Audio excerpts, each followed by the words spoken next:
A beautiful nighttime look at Chicago, Illinois. That is our home tonight for Bellator Fighting Championships 14. Two-time NCAA champion Ben Askren has had a lot of success on the wrestling mat, but has it prepared him for Bellator's cage? Coming up, the Beijing Olympian makes his Bellator debut in the first quarterfinal of the Season 2 welterweight tournament. This is Bellator Fighting Championships.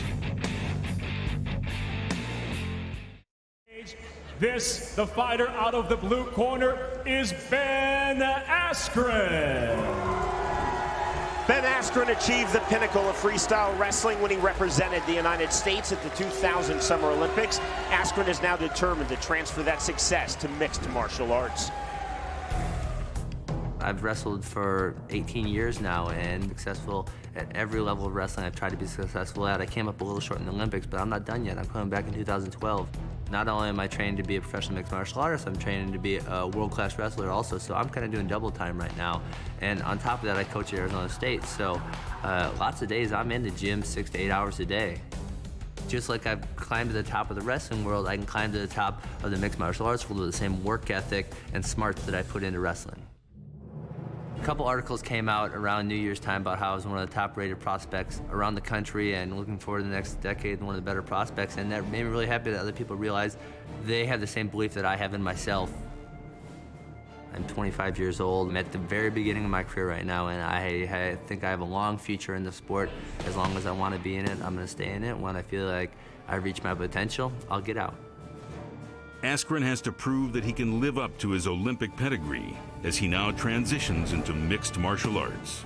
To date, 3 times inside the cage and 3 thorough victories. Askren clearly has tremendous belief in himself based on what he's accomplished on the wrestling mat. If I can make it big in Bellator and beyond, then that's going to be a big change in my life. It's probably going to change what my future turns into.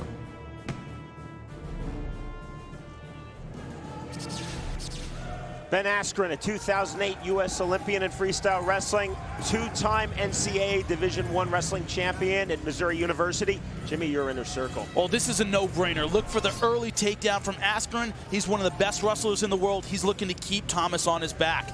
Thomas needs to make this an MMA fight. Use his movement, his Muay Thai, his boxing to keep this fight off the mat. Also, how well-rounded has Ben Askren become? He's been working with the Lions Den in Arizona, an American top team in Florida. Has he become a well-rounded mixed martial artist? We'll find out now. With the official introductions of our first welterweight quarterfinal, here is Michael Williams. Bellator Fighting Championships, along with Everlast, UB.net, and Madison Square Garden's historic Chicago Theater.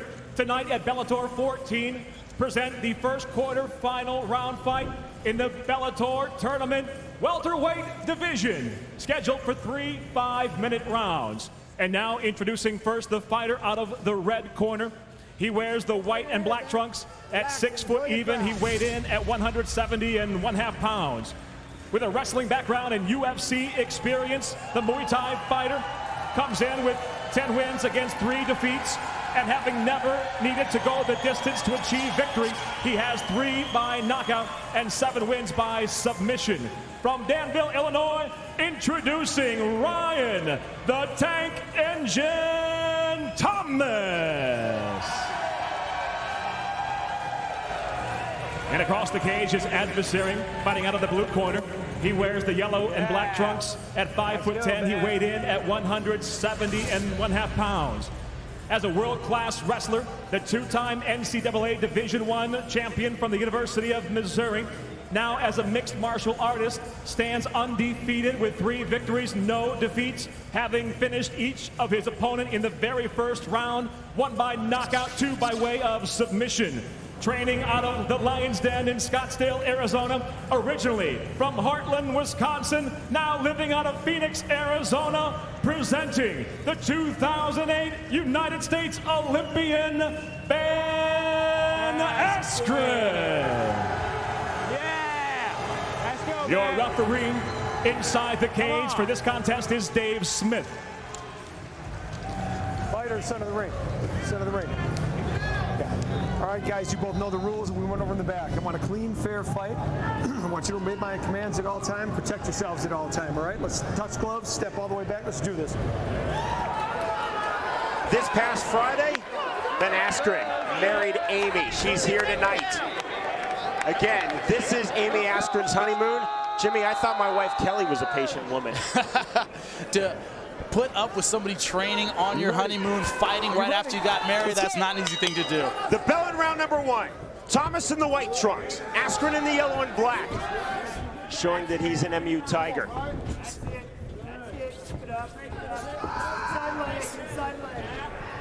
Thomas, the UFC veteran.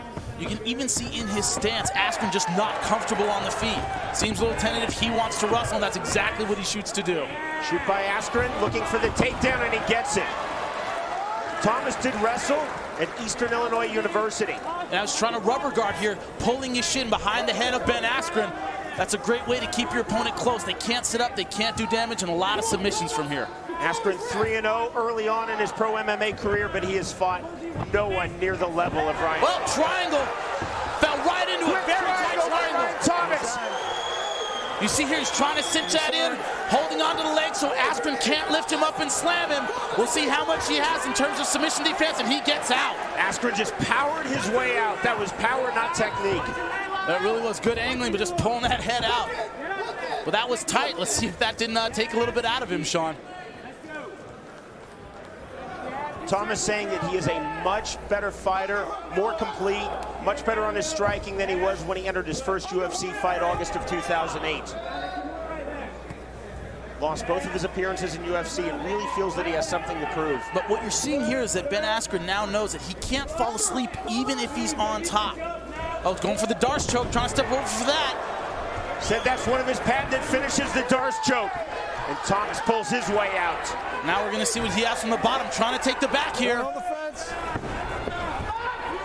Good sweep by Ben Askren. He knows a little bit in terms of jiu-jitsu sweeps. You can see that here. He's not necessarily comfortable off his back, but knew how to get back on top.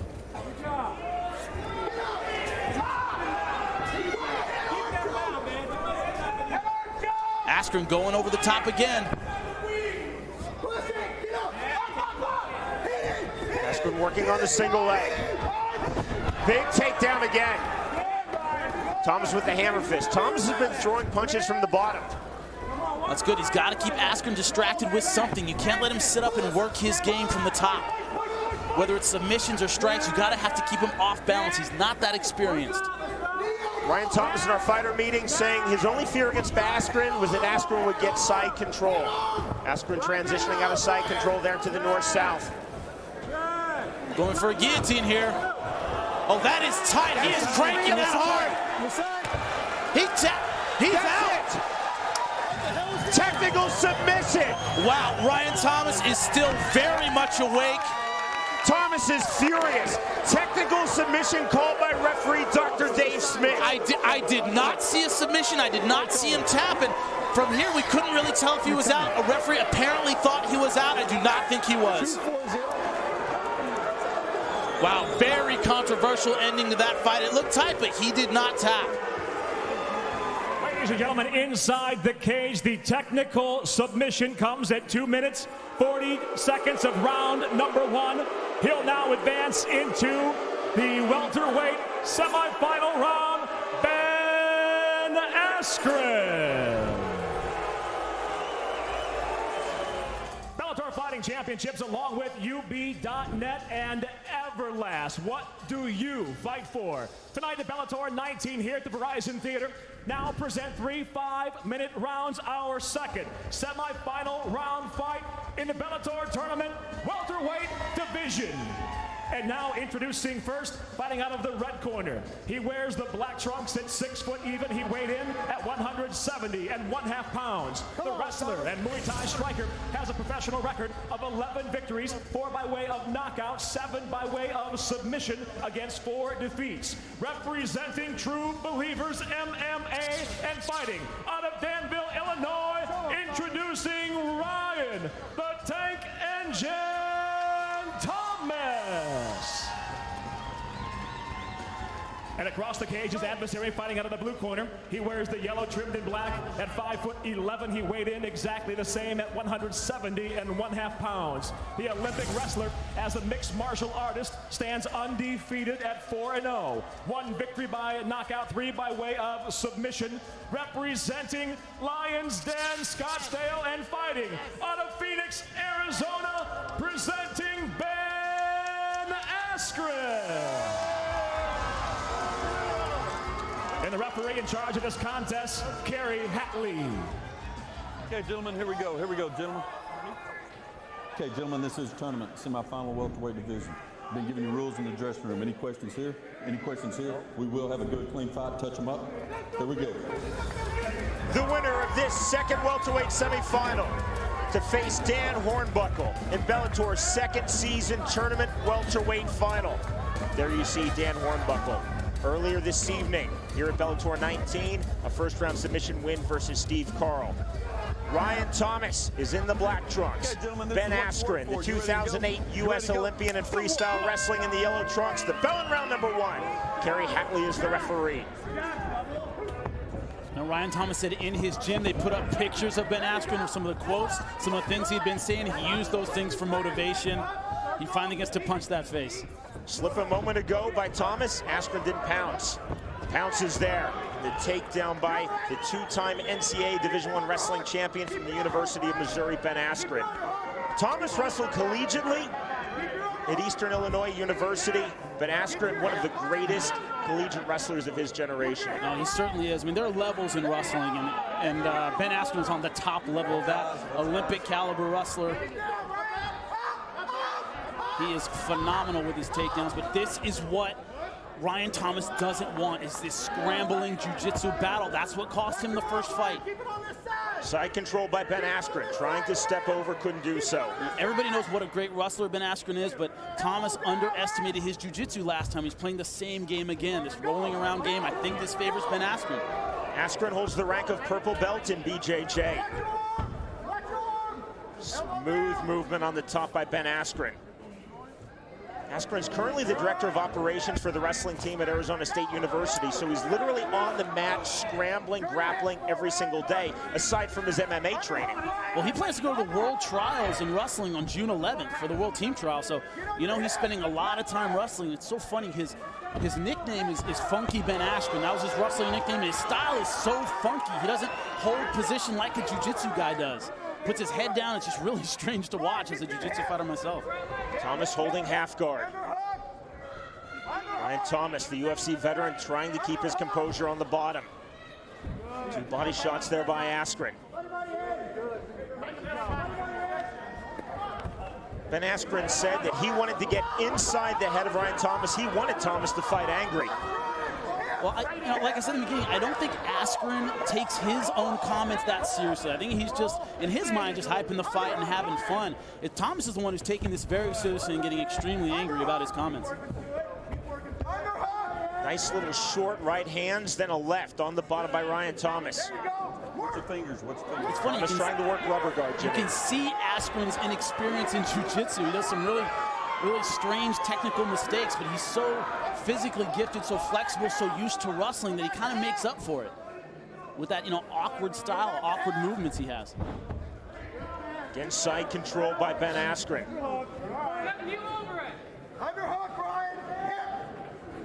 So far, though, he's just all over Ryan Thomas, moving around very freely.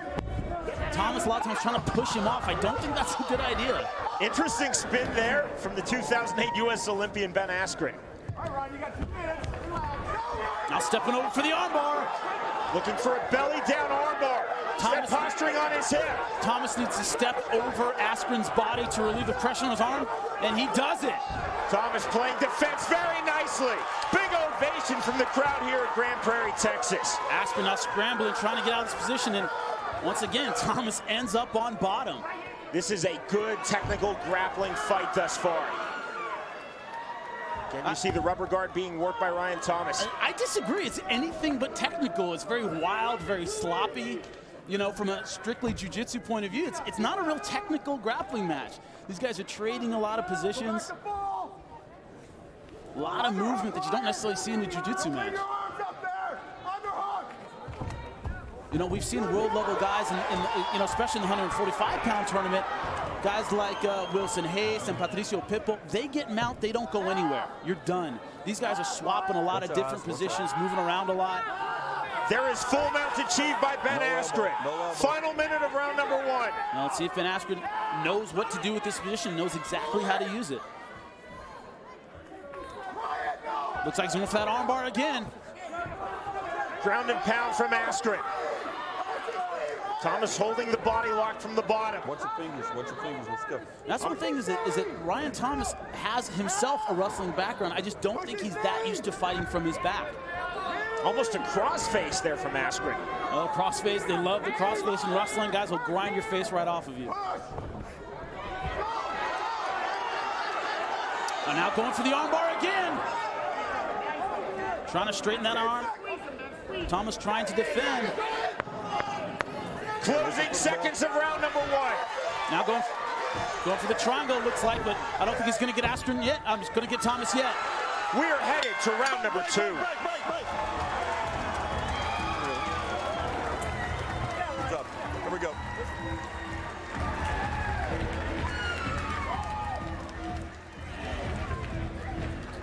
Deep breath. Breathe, deep breath. Take a little runs.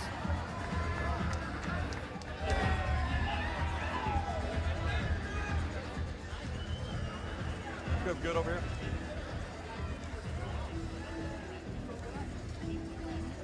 Now, when you hear that bell ring, you stop. Do not punch again after the bell. Here we go. Be wary on the face, all right? He's a little swollen up around the eye.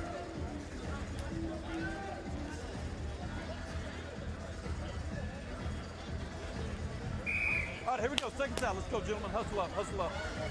Hustle up. Let's go, let's go, let's go. Here we go. Now, you see in the top left here, Askren going for the straight armbar against Ryan Thomas. Thomas able to step over. That relieves the pressure on your arm. Came out, ended up inside control, but not able to hold the position. And Askren just scrambling and once again ending up on top. The bell in round number 2. I like referee Kerry Hadley. He just looked at me and said, "Are you ready?" He waited for the replay. Round number 2. That's our kind of guy, Sean. Oh, finally a takedown by Ryan Thomas. Thomas in the black trunks, Askren in the yellow trunks. This is exactly the same position he finished Jacob McClintock in the last fight. Trapped the arm and rained down punches till the referee stopped it. So he is very dangerous from here. 5th pro MMA fight for Ben Askren, enters 4-0. First time that he has gone into round number 2. There you go. Get it, Ryan. Get it. Get it. Thomas just let go with the right hand. Didn't fully find the mark. Might be spinning around for a knee bar, a leg lock. Can't really tell from here. Thomas looking for a foot. Now it looks like he's going for the toe hold. He's trying to crank it. Very hard, trying to crank that toe hold. I don't think his grip is quite deep enough, though. No look of panic on the face of Ben Askren.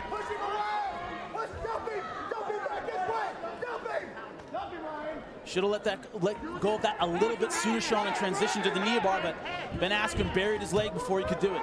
Askren again into side control. Now, what Thomas isn't doing is he's not taking advantage of these scrambles to stand up. He's going for his own submissions. He's trying to play a jiu-jitsu battle, and that's a battle he is so far losing. Full sit-up in the mount by Ben Askren.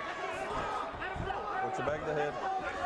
Now Thomas giving up his back. This is not what he wants to do. Both hooks in by Askren. Looking for the rear naked choke. He's lost one hook as Askren. Good turn by Thomas. Thomas now trying to stand up. Thomas, Jimmy, prevented Askren from getting the second hook in. Clever stuff on the bottom. Crucifix position now by Ben Askren. Letting go with those short punches with the left hand right to the face of Ryan Thomas. This is a good place to stop a fight. If you can keep a guy from defending himself, you don't have to land big punches to win.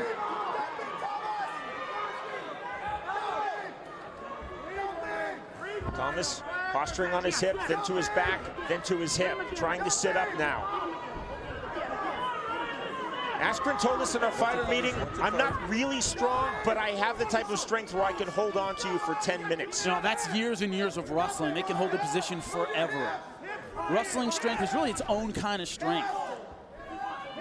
You don't measure it. You don't measure it in bench presses. You don't measure it in how hard you hit. It's how long you can hold something. And Ben Askren can hold you forever. Thomas continuing to work off of his back. Round number 2, Bellator's second welterweight semifinal. The winner to face Dan Hornbuckle in the final. The winner of that bout to face Lyman Good for Bellator's World Welterweight Championship. You don't call getting side-mounted working off your back. He's got to get guard. He's got to get an offensive position if he's going to do something. Working from his back, getting mounted, side-mounted is not going to help him at all. Again, full mount, but you see how tight Thomas is holding Askren. Now Askren reining up. Looking to punch position, Thomas turning. Thomas again gives his back. Askren looking for the rear naked choke. Thomas turning right back. Gave his back and took it away. Thomas still in full mount. Crawling up on the cage is Thomas. Thomas almost out the back door. You see, he gets a little bit of space here, and he's diving for a leg right now, going for a leg lock. He needs to use these transitional positions to get back to his feet. I don't see him winning a submission match with Ben Askren. Thomas tried to hook under the knee pit, tried to straighten out the leg of Askren, couldn't do it. Askren right back inside control. And also, like we were just saying, Sean, Ben Askren has the wrestling experience to go and grapple forever. He's not going to get tired. You're not going to wear him out. On the feet, that's where you have a chance to wear him out, drag him into the late rounds in the deep water he's never been in before. He knows he can grapple for a half hour at a time, Sean. You don't get to the Olympics without having endurance in grappling. Again, Askren looking for the rear naked choke. Closing stages of our second round. Again, Ryan Thomas playing defense.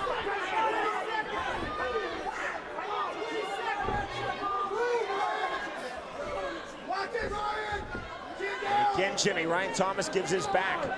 Well, he's giving his back, he's giving up bad positions, but Askren so far not able to finish. Just doesn't have the ground experience to finish in any of these positions yet, so far. We are headed to a final round.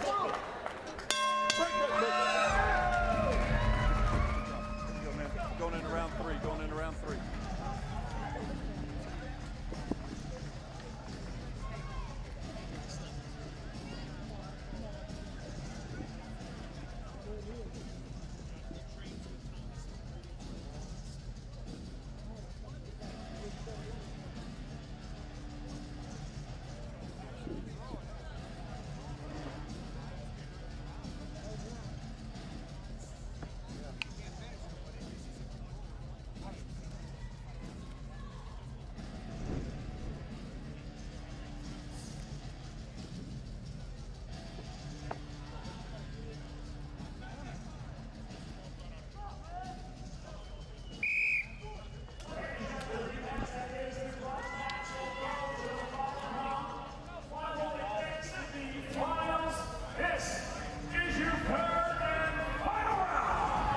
Earlier tonight, here at Bellator 19, on our first welterweight semifinal, that man, Dan Hornbuckle, sitting with his wife, Melody, submitted in the first round Steve Carl to book passage into the final of Bellator Season 2 welterweight tournament. This, the third and final round of this second welterweight semifinal. The winner to face Dan Hornbuckle. Ryan Thomas in the black trunks, 2008 U.S. Olympian in freestyle wrestling, Ben Askren in the yellow trunks. So far, after the first 2 rounds, you got to give it 2-0 to Ben Askren. He's been on top. He's been controlling the fight. I would definitely say 20-18 in favor of Ben Askren so far. Thomas, momentarily, Jimmy, was looking either for a Darce or an Anaconda, couldn't find either. And that's been the story of the fight. He has positions where he can maybe get up, maybe sprawl, scramble up, and he goes for a submission. He ends up here with Ben Askren on top. It's a large story of this fight. Maybe the main plot point. Side control by Ben Askren on Ryan Thomas. Thomas working from his back, then from his hip. Now, when you're known, which Ben Askren probably does, he's up 2-0. He doesn't have to do a whole lot this round. He can do what he's done in the first 2 rounds. Get control, land some shots, go for some submissions. He knows he doesn't have to take any risks in this round, and that's not where you want a wrestler to be because they are so good with their positioning. You want him to have to take risks, and right now, Ben Askren doesn't have to take any. Short, stinging right hands there from side position by Askren. Getting Thomas into the crucifix. Thomas pulling his left hand out. Askren losing the full crucifix position. But you see, really tight and really flat in that side mount. Oh, he's very flat. If you're in the corner of Ryan Thomas, Jimmy, what are you saying to your man? You have to scramble. We've seen already Askren isn't an outstanding finisher. He's not the kind of guy, as soon as he takes your back, he's got the choke. You gotta move, you gotta create scrambles, take a little risk to get back to your feet. You're already down 2 rounds to none. Askren had both hooks in momentarily, lost both hooks. Thomas back to his feet. Askren went for a throw and didn't get it. Now it's Thomas in crucifix position, but he's about to lose it again. Thomas trying to position to the back of Ben Askren. And Ben Askren has that arm, though, so strong with the grappling. Askren's safe, he's controlling that leg, and he's back on top again. It's been the story of this fight. Askren, cool as you like, just pulling out of that awkward position. Thomas just wasting so much gas trying to get these submissions, and Ben Askren just scrambling out of them. Again, you see the side control of Ben Askren. Trying to step over into full mount. Couldn't do it there. It does it there. Full mount again achieved by Ben Askren. And the left into the ribcage by Askren. You can hear his corner right to our left just screaming at Ryan Thomas. He has to go now, but Ben Askren doing everything right, staying in dominant position, not risking anything to give up position, and he's 1:40 away from winning the rematch. If he keeps doing what he's doing, stays on top. Thomas momentarily gave his back, rolled to his hip, now flat on his back. Thomas has continually given his back to Ben Askren in this fight. Does so again right there on cue. Askren now both hooks in. Flattening out Ryan Thomas, and again Thomas turns. But it's Thomas playing defense and it's Askren playing offense. Yep. Not a ton of damage with the ground and pound, hasn't come that close with a lot of submissions, but you just said it. Ryan Thomas playing defense, Ben Askren in offense. Into the 15th and final minute of this fight. Second welterweight tournament semifinal. Ryan Thomas versus Ben Askren. The winner to face Dan Hornbuckle earlier tonight, victorious over Steve Carl in the second season welterweight tournament final. The winner of that bout has a date with Lima Good, the reigning Bellator World Welterweight Champion, for his title. Well, Thomas has 30 seconds to make something out of this fight. If he does not, it's going to be a clear-cut decision for Ben Askren. Thomas again trying to turn, posturing back to his hip, trying to pull out from the back door, can't do so. He just right now doesn't seem to have any answer to the positioning of Ben Askren. Askren looking to finish in the closing stages of this fight with a choke. Doesn't have it there. Doesn't matter, all he has to do is hang on. He's not going to burn himself out trying for a choke. A chin lock at the bell. When we return, we will learn the winner of this fight. Ladies and gentlemen, having gone the distance, we'll go to your judges' scorecards. All 3 judges, Ken Bassinger, Brock Groom, and Dan Mathiasen, all scored about exactly the same at 30-27. All for the winner by unanimous decision. And now your second finalist in the Bellator tournament, welterweight division, Ben Askren.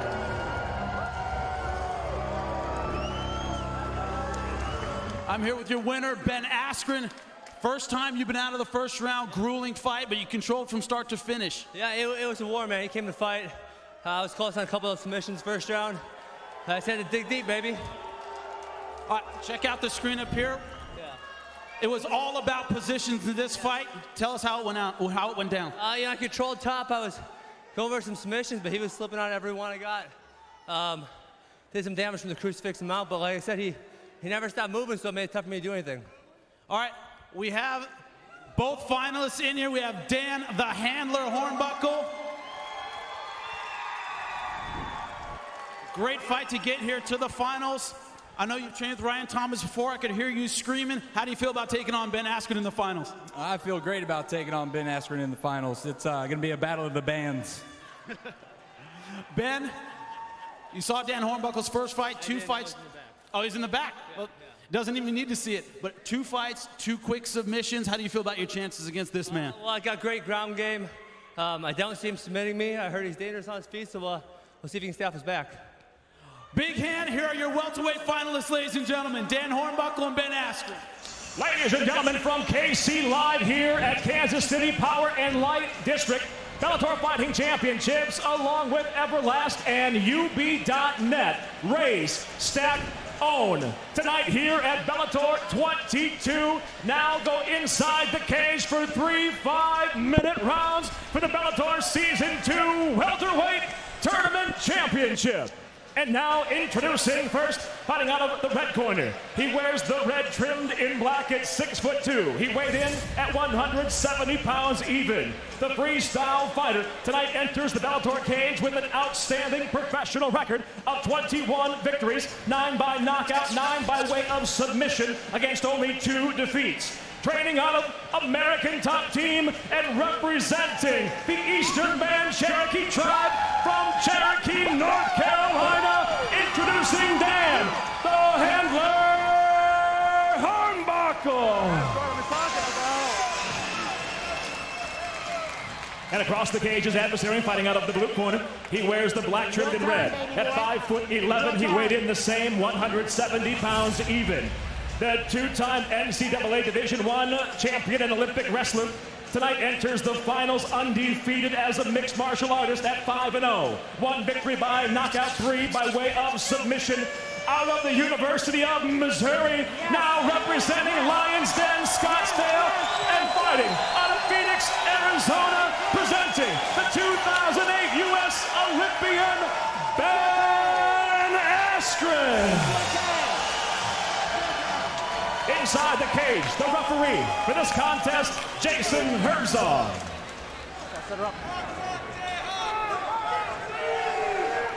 Fighters are already gone over the rules in the back there. No final questions from you, Blue. No final questions from you, Red. Touch gloves, come out ready to fight. Ben Askren's wife, Amy, she is watching cage side. Dan Hornbuckle's wife, Melody, actually has a license. She is in her husband's corner. This Bellator Season number 2 Welterweight Tournament Championship, the bell in round number 1. Now Dan Hornbuckle refusing to touch gloves with Ben Askren. I have not seen that before. Hornbuckle in the red trunks, Askren in the black trunks. Jason Herzog is the referee. Hammer fist by Hornbuckle. Askren committed to that single leg. And a trip by Askren. Huge ovation from this crowd in Kansas City, Missouri. Well, that's what an Olympic wrestler does. They go after it. They don't let it go. They stay on it. And he's got that right knee in between. Good guard pass posture by Ben Askren. Hornbuckle told us emphatically that he was focused on keeping this fight standing for the opening 2 minutes. But yet it's Askren with the takedown and now throwing the elbow. Well, emphatic, but it's not that surprising. Askren knows what he does well. What he does well is wrestle. Slick from Dan Hornbuckle there. Hornbuckle, if you've been following us this season at Bellator, you know he has great submissions from the bottom. Trying to isolate the arm, but hips aren't. Oh, now going for the Kimura. Hornbuckle looking for the Kimura. Askren, no worries there. Askren has outstanding front chokes. That's going to be an important factor. If he gets in the front, he has great guillotine. Big shots there from Ben Askren. This crowd absolutely electric. Man, I'm really impressed with Askren's movement in this fight. Hasn't settled down, hasn't really allowed Dan Hornbuckle to get guard, has been moved around him really this entire time. Those are big knees by Askren. Into the hip, into the elbow, into the bicep of Dan Hornbuckle. You know, they're not the kind of strikes that stop a fight, but man, do they wear you out. Those big knees to the thigh, to the leg. Later on in the fight, you feel those, Sean. Another big knee by Askren.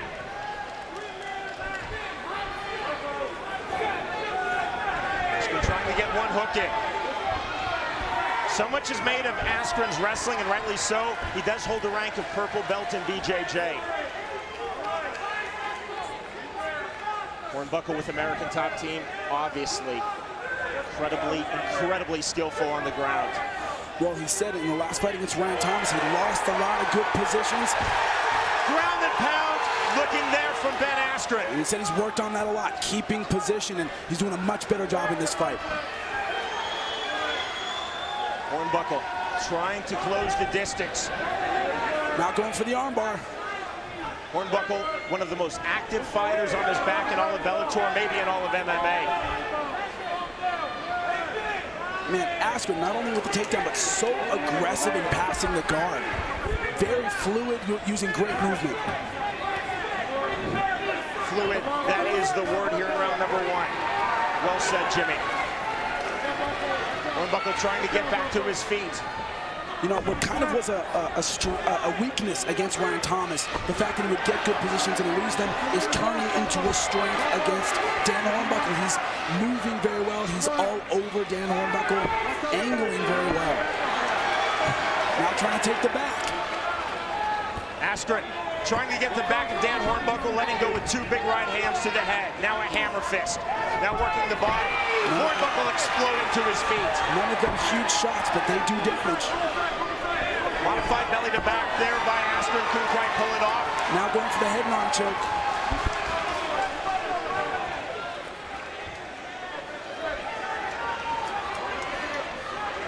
Wow, very tight, going for the head and arm, trying to get to mount. Hornbuckle trying to scramble here, but man, giving up full mount. Ben Askren just all over Dan Hornbuckle in this first round. Askren in full mount. Hornbuckle trying to shrimp, trying to move.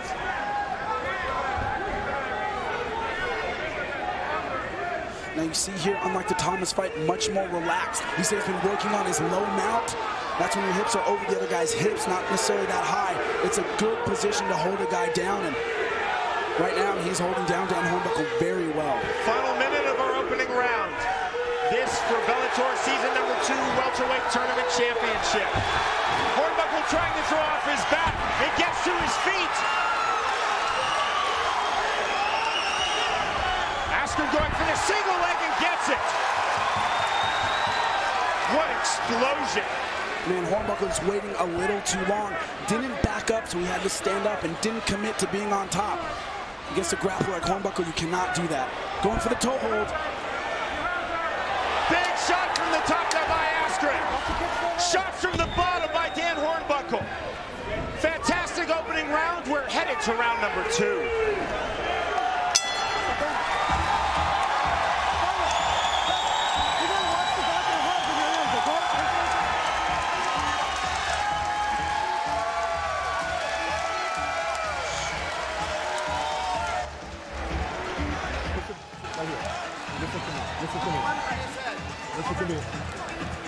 Listen to me 1 second.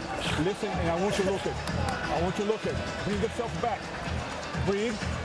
Breathe. I don't want you to get to the punish like that. We're going to do better. Breathe with me. Breathe. Keep breathing. Keep breathing. Right there. Anything, nothing to worry about. Right. Wake up. Yes. That's what I want you to do. Listen, we're not going to let him do it again. When you pull the leg, if you go for your leg again, I want you to really pull the leg. Don't try on the ground. Let's punish him a little bit on the top. Get his mouth loose.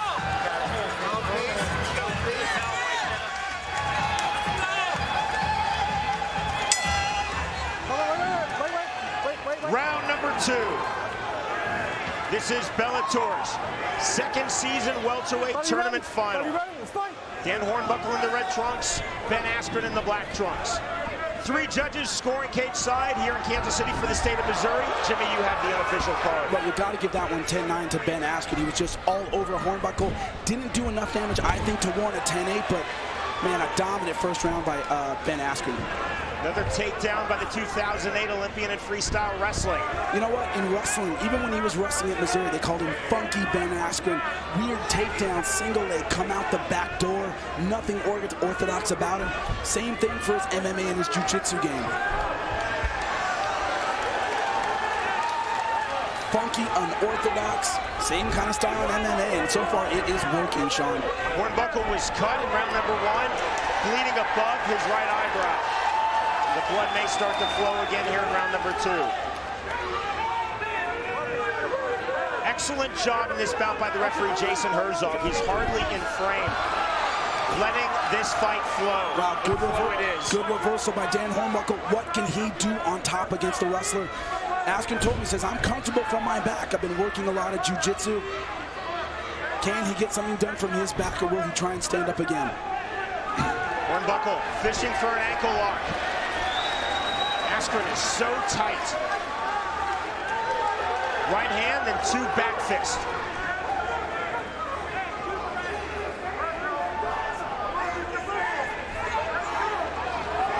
See Askren continuing to throw off of that left knee, posturing out.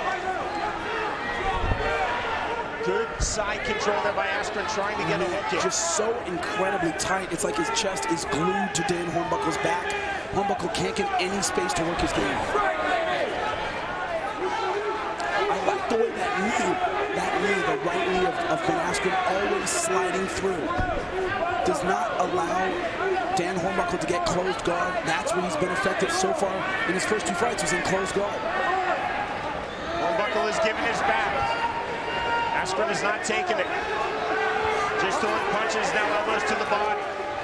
Warning from referee Jason Herzog, elbow to the spine by Askren. I think Askren, has kind of figured out the system. He moves around. He doesn't try to hold on to one position for very long. He's depending on his mobility. I think it's a good strategy. The cut above the right eyebrow of Dan Hornbuckle has opened back up here in round number 2. Again, the takedown by Askren. Man, every time. Good upkick there by Hornbuckle. Every time Ben Askren has gotten in on a takedown, he has finished it. Hasn't even been close. Now triangle! There's the triangle, and Hornbuckle's looking to finish, and he lost it. First real submission attempt by Dan Hornbuckle, and he lost it on the triangle. Now, going for an inverted triangle is Ben Askren, but doesn't have an arm, and they're really just a head scissors, Sean. That is really all it is. Head scissors held by Ben Askren. Tight, a lot of pressure. Then the pressure released. And side control for the 2008 U.S. Olympian Ben Askren. Jimmy, are you surprised at what we're seeing thus far? Wow, I'm surprised at the ground dominance and the ease of transition of Ben Askren.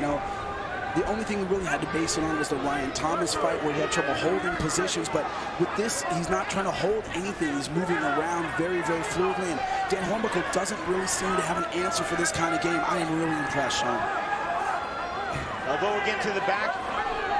Askren continuing to throw the right hands from this position. Now, everyone who's trained with Ben Askren has told me the guy can grapple for an hour. He just has that kind of ability. Having wrestled his whole life, he does not get tired while he's grappling. So you see his pace hasn't really slowed this entire time. Askren told us in our fighter meetings, I have wrestler's strength. I'm not weightlifting strong, but I can hold a grip for minutes upon minutes upon minutes. If you've grappled with guys like Ben Askren, or even MMA, Antonio McKee, guys have wrestled their whole lives, their grip is like iron. And man, you can see here, if there were any space, Dan Hornbuckle would be getting up, and there isn't. That grip is iron strong. Askren again letting go with the punches. Dan Hornbuckle told us in the interview the only way he's going to beat me is lay and pray. That is the exact opposite of what Ben Askren is doing. He's moving around, very, very active. Dying seconds of round number 2. We are headed to a 3rd and final round.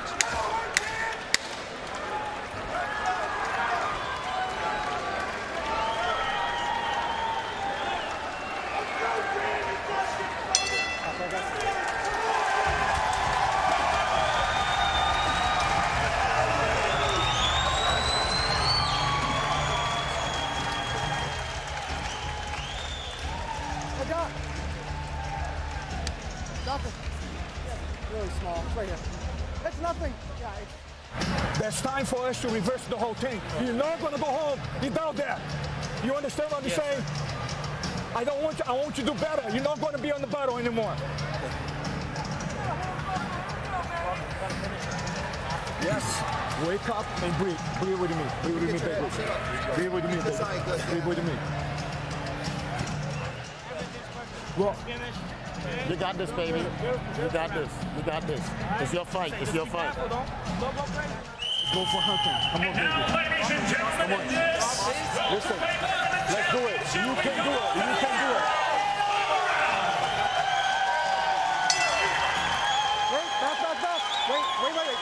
Third and final round. This is Bellator's end of the Season 2 welterweight tournament. This is the championship. Dan Hornbuckle is in the red trunks, throwing the head kick and missing. Ben Askren, the two-time NCAA Division I wrestling champion from the University of Missouri and 2008 U.S. Olympian with the takedown, is in the black trunks. Jimmy, how do you have this scored through the opening 2 rounds? You gotta have it 2-0 for Ben Askren. Really, the only question is, are they 10-9 or 10-8 rounds? Because he has been dominant from start to finish. So you think Hornbuckle needs a knockout or a submission to win this fight? That's it. Gotta finish him or he's gonna lose. That's simple. You see the cut above the right brow of Dan Hornbuckle. That was opened up in the first round. Bellator has the 2 best cut men in the sport, so it's not an issue. And a sharp ground and pound by Ben Askren. Close guard, rare close guard by Hornbuckle. That's what he hasn't been able to get this whole fight, is closed guard to work his submissions. Ben Askren has had that knee through every single time. It's really the first time he's had closed guard. Hornbuckle found the 1 triangle. That was in round number 2. And as quick as he got it, he lost it. Askren continuing to throw. Trying to step over. You know, that's another thing. Dan Hornbuckle said, I've been working with great wrestlers, American top team. There's great and then there's great. You know, there just aren't very many Olympians to work with, you know, in your training camp to get you ready. There aren't many guys on that level anywhere in the world. Hornbuckle going for a Kimura. He will not get that if he doesn't have guard. Askren has already passed his guard. There's no way that the Kimura might work as a sweep, and there it is. Now he has it, figure 4, and that is tight. Hornbuckle looking to finish. He has lost it. He's not going to get the Kimura. So see if he can transition to something else. Second real submission attempt of this fight for Hornbuckle. But Askren so good at scrambling out of these positions. Looks like he's going to do it again, Sean. And he does. Once again on top. A very pro Ben Askren crowd, but they're appreciating this fight, Jimmy. Elbow to the body by Askren. Right to the head. Well, in this fight so far, Ben Askren has gone from, you know, talented prospect to world class. This is an amazing performance, Sean. Jimmy, you said that you think Askren is maybe the best pure wrestler ever to transition into MMA. Askren letting go with the punches. Hornbuckle throwing the elbow from the bottom. Yeah, and also, Dan Hornbuckle has to be fatigued. He's been carrying Ben Askren's weight for 15 minutes almost now. As you can tell, we are outside tonight in Kansas City. It is hot, it is humid, at about 15 degrees because of the cage lights above. Very, very hot inside the Bellator cage.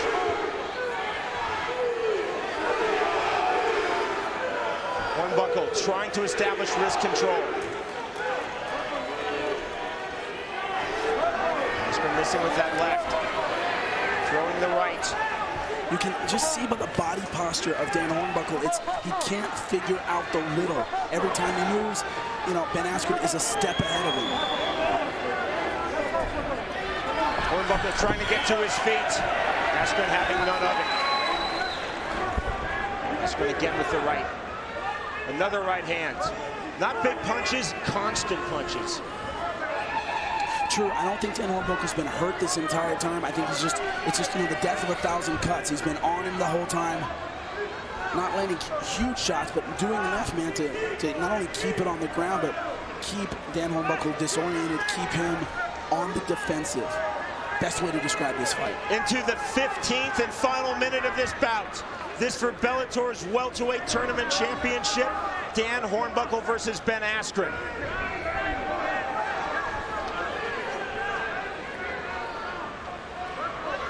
Seems as though this will be in the hands of the 3 state of Missouri judges sitting cage side.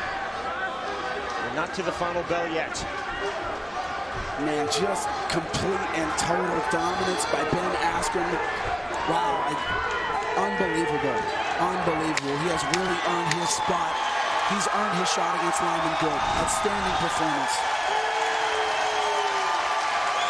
You hear the ovation, and there's the bell. The end of the fight. There it is. He controlled the left hand of Hornbuckle and landing very clean right hands. Hammer fists, overhand rights. Boom, right on the jaw. Great job by Ben Askren controlling and attacking at the same time. Dan Hornbuckle looking for an answer. You see here, the Kimura to the sweep right here, but man, that grappling ability of Ben Askren, able to squeak out of the smallest little hole, and every time Dan Hornbuckle went for something, Ben Askren was ahead of him. When we return, we will learn the victor of this fight. Dan Hornbuckle versus Ben Askren for the welterweight tournament championship. Ladies and gentlemen, having gone the distance inside the Bellator cage, we go to the judges' scorecards. All three judges, Jerry Griffin, Brett Miller, and Jackson Harper, all scored about exactly the same at 30-27. All for the winner by unanimous decision. And now the Bellator Season 2 welterweight tournament champion, Ben Askren.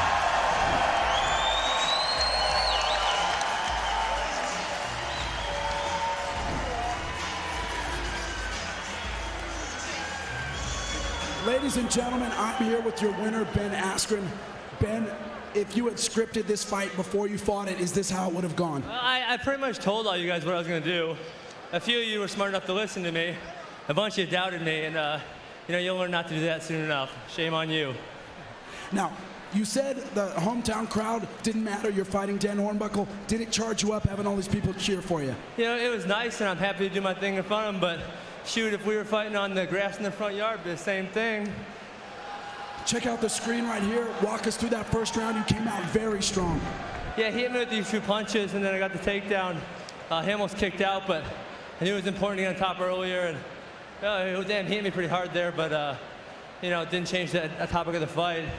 And I went for submission attempts, close on a couple arm triangles, but didn't finish. But I thought my ground and pound was much improved from last time. Now, this earns you a shot at welterweight champion Lyman Good. Have any message for him?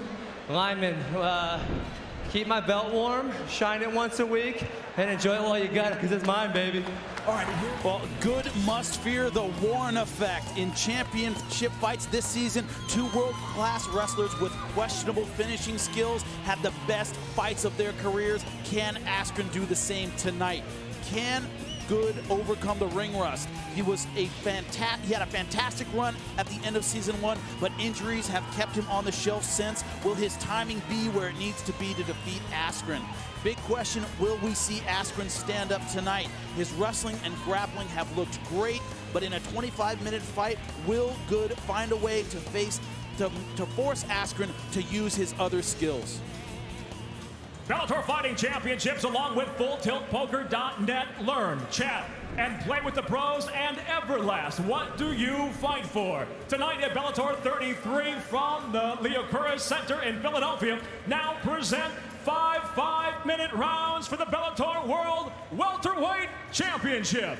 And now introducing first, fighting out of the red corner. He wears the black and gold at 5'11", weighing in at 170 pounds. The two-time NCAA champion and 2008 Olympic wrestler, as a mixed martial artist, stands undefeated at 6-0, with 1 victory by knockout, 3 by way of submission. Representing the Den, the Bellator Season 2 welterweight tournament champion from Phoenix, Arizona, introducing the challenger, Ben Askren. And across the cage, his adversary, fighting out of the blue corner. He wears the black at 6 foot even, weighing in at 170 pounds. After a dominant run through Bellator's Season 1 tournament, the freestyle fighter and powerful striker also enters the cage tonight undefeated with 10 victories, 5 by knockout, 1 by way of submission. Representing Tiger Showmans and fighting out of Manhattan, New York, presenting the defending Bellator World Welterweight Champion, Lyman Cyborg Good. to this contest, Kevin Mulhall.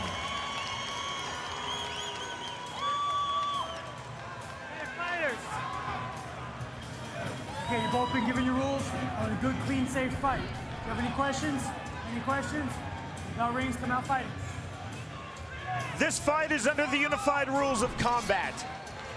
As it is for the Bellator 170-pound world title, it is scheduled for 5 5-minute rounds. Elbows to the head are allowed, both standing and on the ground, and there is no kicking or kneeing the head of a grounded opponent. There you see Andrey Koreshkov nervously awaiting the start of her husband's bout. Ben Askren is in the black trunks with the gold trim. Lyman Good, the champion, is in the black trunks. The bell in round number 1. Kevin Mulhall is the referee. The shoot, the drive by Askren. Does not get the takedown, and now he does. You know, for a freestyle wrestler, he has an incredible clinch, almost Greco-Roman. When he gets around you, he gets the takedown 9 times out of 10.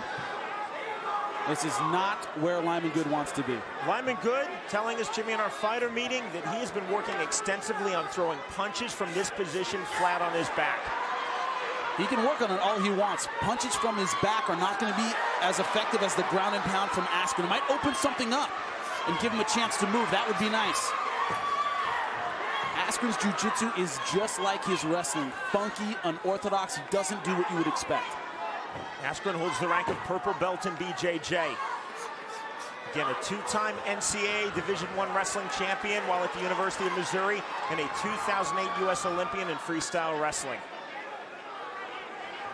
And I've seen Askren in a few submission tournaments. This is what he likes to do. He sits back, puts his arm back. That's how he likes to pass. He has great posture.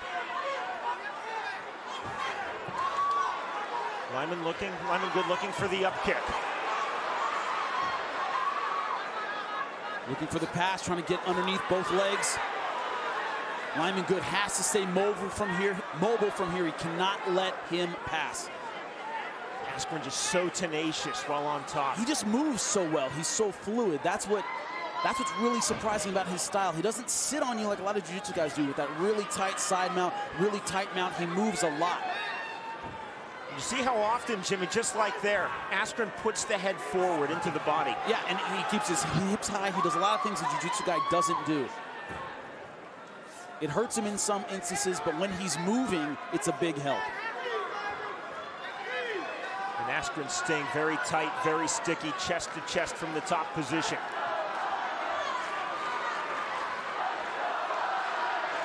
Half guard held by Lyman Good. Now the full close guard by Good. You hear this crowd cheering, "Let's go Lyman." They are way behind him. Good definitely trying to throw punches from flat on his back. Yeah, he is, but it's not going to win him the round. If he's on his back like this, it's hard to believe. Half the round is gone now, and he's been on his back virtually the entire time. He gets his guard back, and the crowd goes nuts. That's nice, but it's not going to win it in the eyes of the judges. Good, nearly back to his feet. Askren too quick. No, Askren's good job getting on top. Askren going for the armbar from the bottom. Good has to be careful here. We'll have to see what Askren can do from his back. But what you're not supposed to do is cross your feet. It's exactly what he's doing, but he still might be able to finish it. And he doesn't. Big ovation here in Philadelphia for the New York fighter, Lyman Good. Askren just looked at the screen to check the time. He's got a cut. Looks like it's under his left eye. Can't really see it from here. Sprawl from Good. Askren going for the double leg, didn't get it. And that's what Askren is so good at. He goes in for the double leg, you stop it, he goes for the body clinch. He doesn't just stop his takedown, he keeps going. Full mount now achieved by Ben Askren. Good, trying to power his way out. Askren losing full mount into the half guard of Lyman Good. You know, what's strange about Ben Askren, you see wrestlers like Matt Hughes in his prime, they throw a right hand and ride that into a double leg. Askren doesn't even do that. He comes right in for the double leg. If you stop it, he body locks and still takes you down. He doesn't set it up with anything. You know, a lot of wrestlers in MMA, we've interviewed them, they're always trying to sell you on what else they can do. I've been working on my boxing, I've been working on my jiu-jitsu, I've been doing this and that. I'm going to knock this guy out. Askren doesn't do that. He goes, I'm going to take him down until he can stop me. June 17th of this year, the final of Bellator's Season 2 welterweight tournament.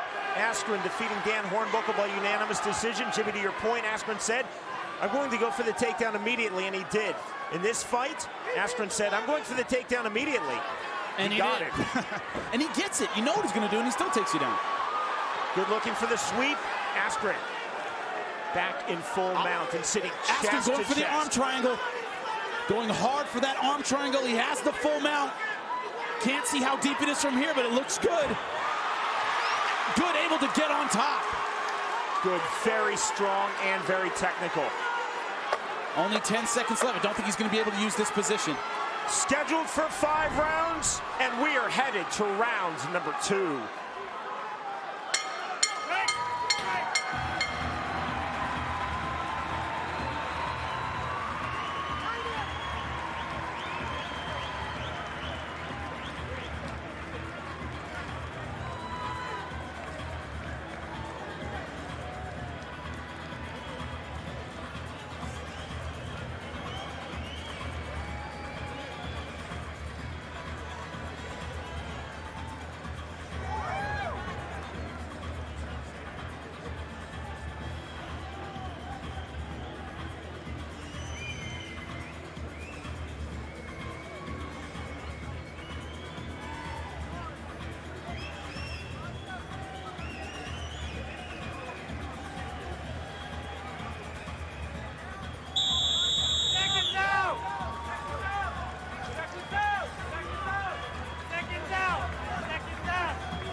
It's tough to watch your husband fight. Perhaps it's even tougher to watch your son fight. Soria Good, the mother of the Bellator 170-pound world champion Lyman Good, looking to defend his title for the first time versus the 2008 U.S. Freestyle Wrestling Olympian Ben Askren.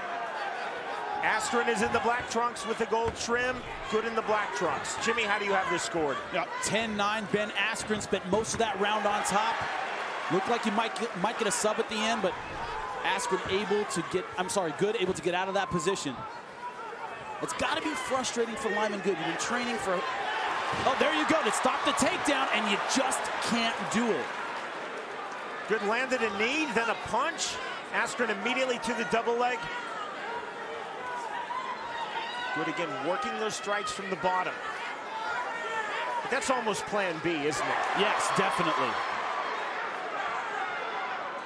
Good again, looking for the up kick. But you see the weaknesses in round 1 in Askren's style. When he gets a good position like mount, going for the submission, he's not great at holding it. He's actually better, I think, when he's moving, when he's transitioning. That's how he beat Dan Hornbuckle, was always moving around. He doesn't hold position like a judo black belt, brown belt, but he's so good when he's moving, when he's active. Side control held by Askren. Again, this for Bellator's world welterweight title. Now in full mount. Askren in full mount. Getting this title shot by virtue of winning Bellator's Season 2 welterweight tournament. Looks like he's going for that arm triangle again, trying to get the elbow across Lyman Good's face. Good, the champion again. His first fight since June 12, 2009, when he won this vacant title by defeating Omar De La Cruz by first-round TKO. And the problem with ring rust is it affects your timing. You're just a little bit behind. Good, telling us in his fighter meeting that his left shoulder that he injured during training, wrestling training, ironically enough, Jimmy, based on this opponent back in December, is 100%.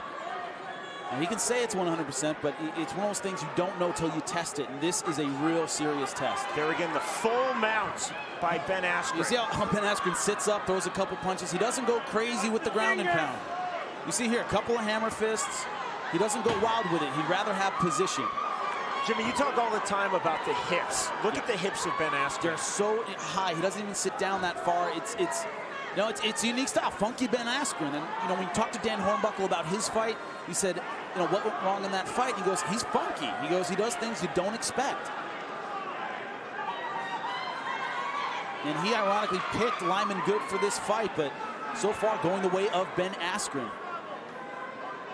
And you see in Lyman Good's face, it's almost like, well, I'm not really getting hurt. He's not doing a whole lot, but I can't get out of here. It's a frustrating place to be. Lyman Good has to hip escape, turn on his side, push that knee off. Because hand fighting like he's doing now, pushing up, is not going to help him. Good is trying to shrimp, trying to move. When you look at these guys physically, Lyman Good looks so much stronger than Ben Askren, but in this grappling situation, you see here grabbing the right wrist of Lyman Good, that's where Ben Askren is strong. He has grappler strength. His grip is iron. Ben Askren has told me previously, I'm not weightlifter strong, he said, but I can grip and hold for hours and hours. Hours on end, and people were talking to me about shape. I talked to a lot of fans about this fight, and they said, how's Ben Askren going to handle 25 minutes? And I said, this guy could wake up out of a 2-year coma and wrestle for 3 hours. That's what he does. He could do it in his sleep. As long as this fight stays in grappling mode, don't think Ben Askren's going to run out of gas, because I don't think he will. Good again, trying to throw from the bottom. Askren trying to throw from the top. Askren again, sticky, chest to chest, now raising up. There's no such thing as in shape. When someone says I'm in shape, what kind of shape? Grappling shape, striking shape, MMA shape. You know, some people are in great shape, can't run a marathon. A marathon runner can't do MMA. They're different, and he's in grappling shape. He can grapple forever.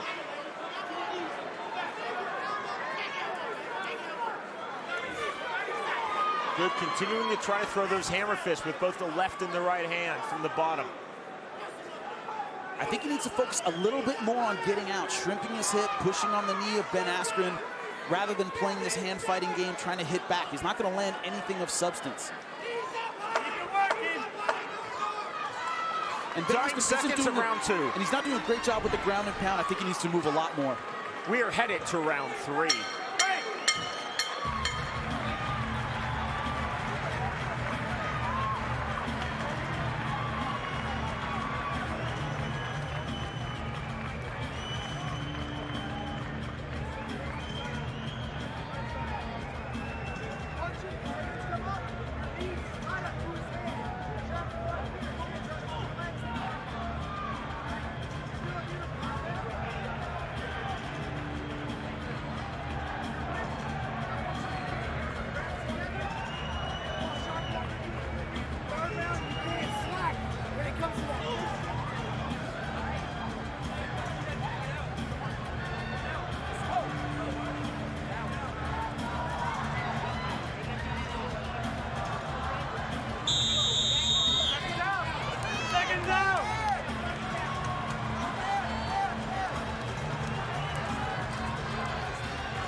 Ben Askren's wife, Amy, must be feeling pretty good about things thus far, at least through the opening 2 rounds. She told me I always get nervous until Ben gets the takedown. Then I relax, then I'm okay.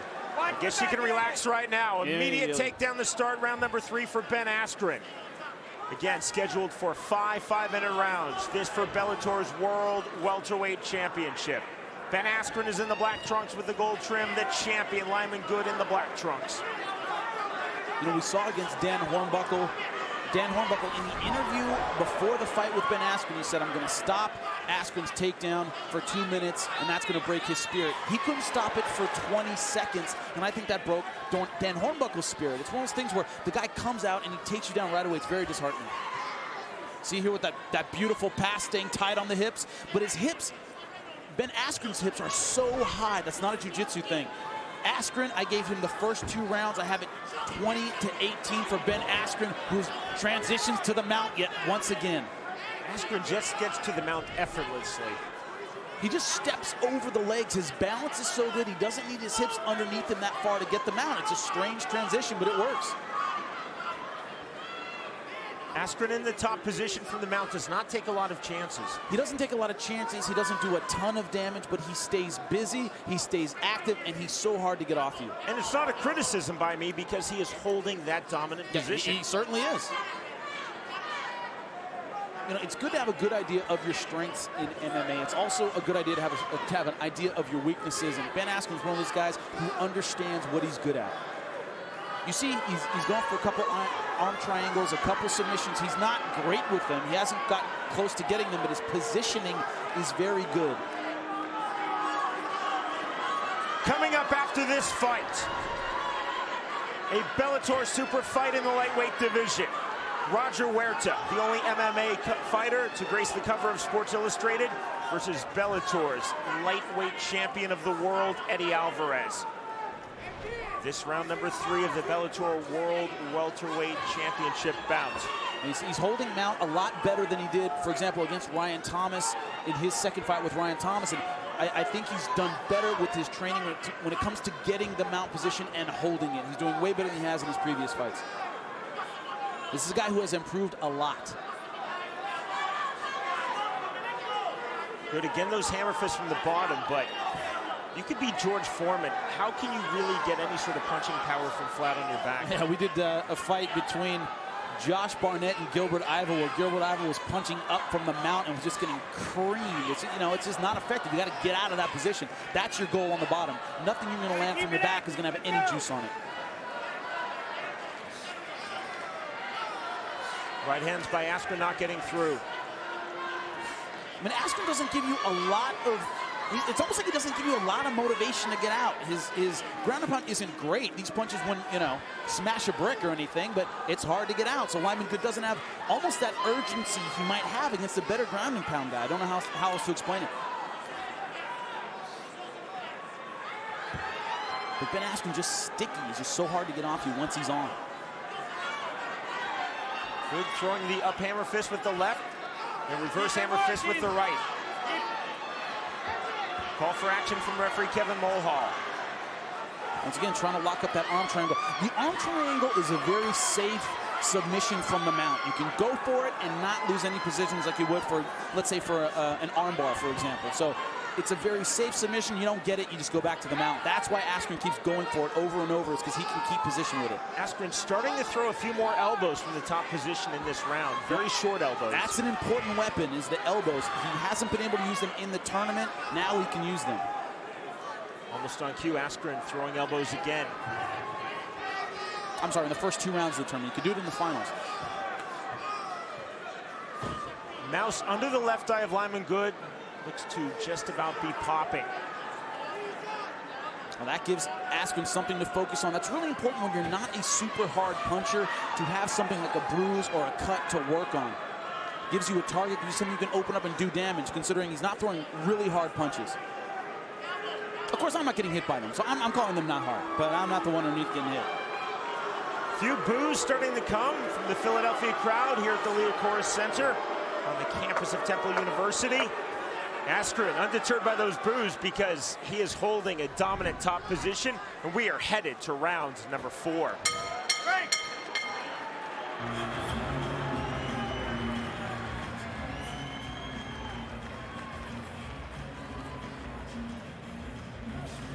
Just need you to let your hands go more when you're inside, okay? Rinse your mouth out. Rinse. Okay, this is your night, baby. What you want to do? What? Every round you come out sharp, fast, and that first one puts his ass on. You gotta go for your punches. You gotta go for it this round, baby. Tell me what you want. This is your round. You want to stop? Lyman, you tell me, baby. Okay, this is what I want you to do. Go out there, do it. Throw your fucking right hand to his fucking head. Be the first to go. Throw it low into his chest, okay? Seconds out! Seconds out! Seconds out! Let's go! Between rounds, Jimmy, Lyman Good's corner asking him if he wanted to stop. I think something might be wrong. I'm trying to get confirmation, but I think he said, I can't throw my left. That's the shoulder that was injured before. Not sure about that. I couldn't really hear it, but I think that's what he said. But there's obviously something wrong with his corner's asking if he needs to stop. Round number 4. Again, scheduled for 5 5-minute rounds. Lyman Good, the champion.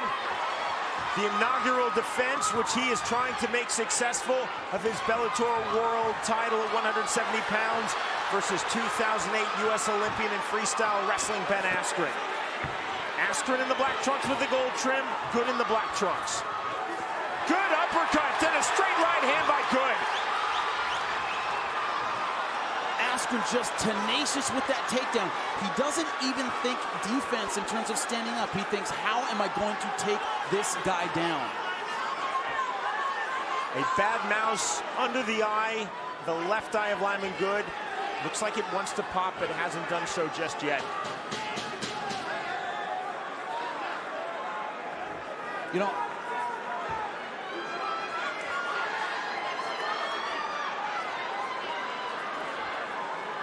okay, we just got confirmation that he said, I can't see out of my left eye. It's not the left shoulder bothering him, it's his left eye. I believe that's the one with the mouse under it, but it's affecting his vision. He cannot see out of his left eye. Jimmy, how do you have this scored? 3 rounds to none for Ben Askren, 10-9. He's just been positionally dominant. Can you see any way that any of the 3 state of Pennsylvania judges would disagree from that 30-27 score? Maybe round 1. You could maybe give round 1 to Lyman Good. I know some fans have, but I give all those 3 rounds to Ben Askren, but round 1 is the only one I could see going the other way.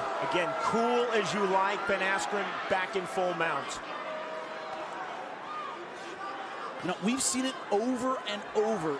Cole Conrad, Joe Warren, their opponents told us in the interviews, I've been training with great wrestlers. Well, I don't know very many Olympians, and it's hard to find a guy, even an Olympian, say you found one, that wrestles like Ben Askren. He's funky, he is unorthodox, he does weird stuff. Go to Russia, get Saitiv, okay, maybe you bring him in and that'll help. But they're just hard to find guys on this level. They don't grow on trees. Askren trying to let go with the right hand.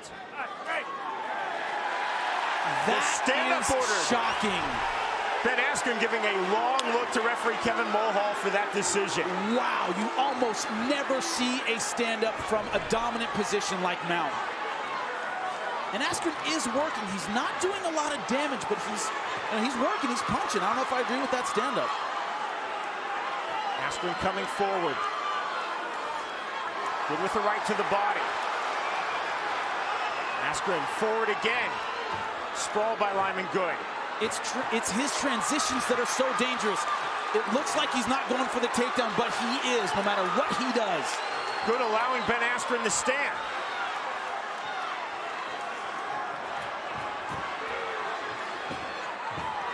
Askren went for the inside trip, couldn't find it. Good allowing Ben Askren to stand sends a big message, Jimmy, that he's had enough of the ground game. Now, another thing, too, is that Lyman Good's inability to see out of his left eye, he can't judge distance. If he truly can't see out of his left eye, it's very hard for him to judge distance when they're on the feet. Now look at that, the arms of Ben Askren, his arms are totally extended. He's still pulling up and going for the takedown. And he gets it. Single leg takedown. That's world-class wrestling right there. 9 times out of 10, you get a wrestler that extended, the takedown is not going to work. Ben Askren sucks it up and gets it again. That little sequence, truly, Jimmy, no hyperbole, that was world-class. Completely. And look, he steps over to mount over the knee of Lyman Good. Doesn't care about the knee at all. He's almost daring Lyman Good to push him off of him. Askren right to the body.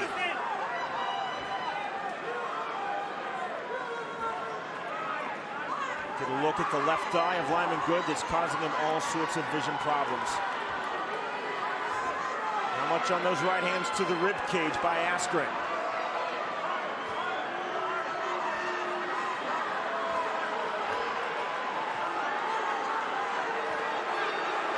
Crowd now getting on him, but 15 seconds left. I think this is another round in the books for Ben Askren, and that eye is really bothering Lyman Good. Closing seconds of round 4, and we will go to a 5th and final round.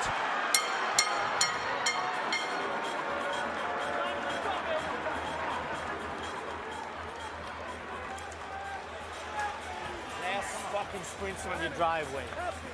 Now, please. You can talk to me.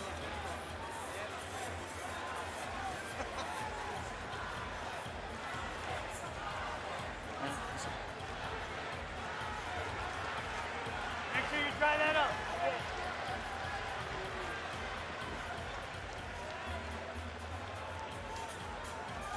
Dry that up. Make sure they dry that up.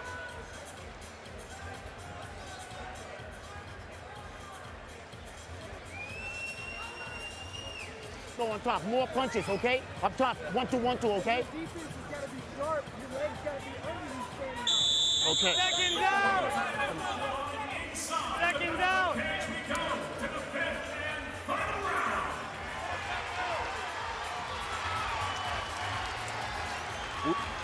We see that takedown. Funky Ben Askren splayed out.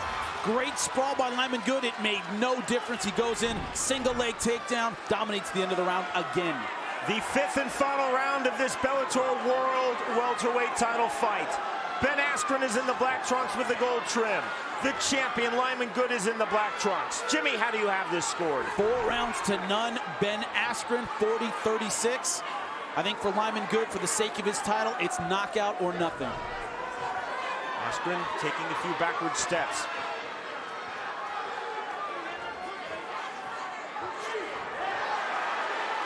Nice jab with the left hand by Good.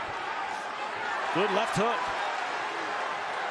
But he needs to follow up with that right hand. He's got to put Askren away. Neither fighter had ever been beyond 3 rounds entering this fight. Lyman Good letting him up. Well, that shows a lot of respect for Ben Askren's jiu-jitsu, that he didn't want to get on top and ground and pound. Both fighters, when I asked them, who do you think will be fresher in the 5th round, of course said, no, I'll be the fresher fighter. But Jimmy, you clearly think that even going in, it would be Askren. Well, just because the fight has been in his realm the entire time, although Lyman does look very good. Now, look at this sprawl. Beautiful hips all the way down. And it's not enough once again. I mean, that sprawl 9 times out of 10, that's going to stop you. Again, coming up after this fight, a Bellator super fight in the lightweight division. UFC veteran Roger Huerta versus Bellator's reigning 155-pound world champion, Philadelphia's own Eddie Alvarez. And we are here in Philadelphia, Pennsylvania, the Liacouras Center on the campus of Temple University. Lyman Good back to full guard. You see the crowd just going crazy when Lyman Good was on the feet, and as soon as Askren takes him down, they go silent. Good tried to somersault his way out of that. Askren just too quick. Askren pounces. He certainly does. He knows when to put his weight on you. And with his balance and with his timing, he can take stupid, almost stupid chances when it comes to jiu-jitsu. Keeps his hips way up. His balance is so good, it doesn't matter. Jimmy, never in this sport have I seen a fighter lead with their head on the ground the way Ben Askren does. He loves it. You hear fighters talking about posting all the time with their head, but this is a clinic on posting. You see here his guard pass, he makes a lot of technical mistakes with his guard pass, but he's tenacious. He goes for it over and over and over again. Next thing you know, you look up, the round is over. Ben Askren spent a week training with Jake Shields, former Strikeforce welterweight champion, now of course in the UFC in preparation for this fight.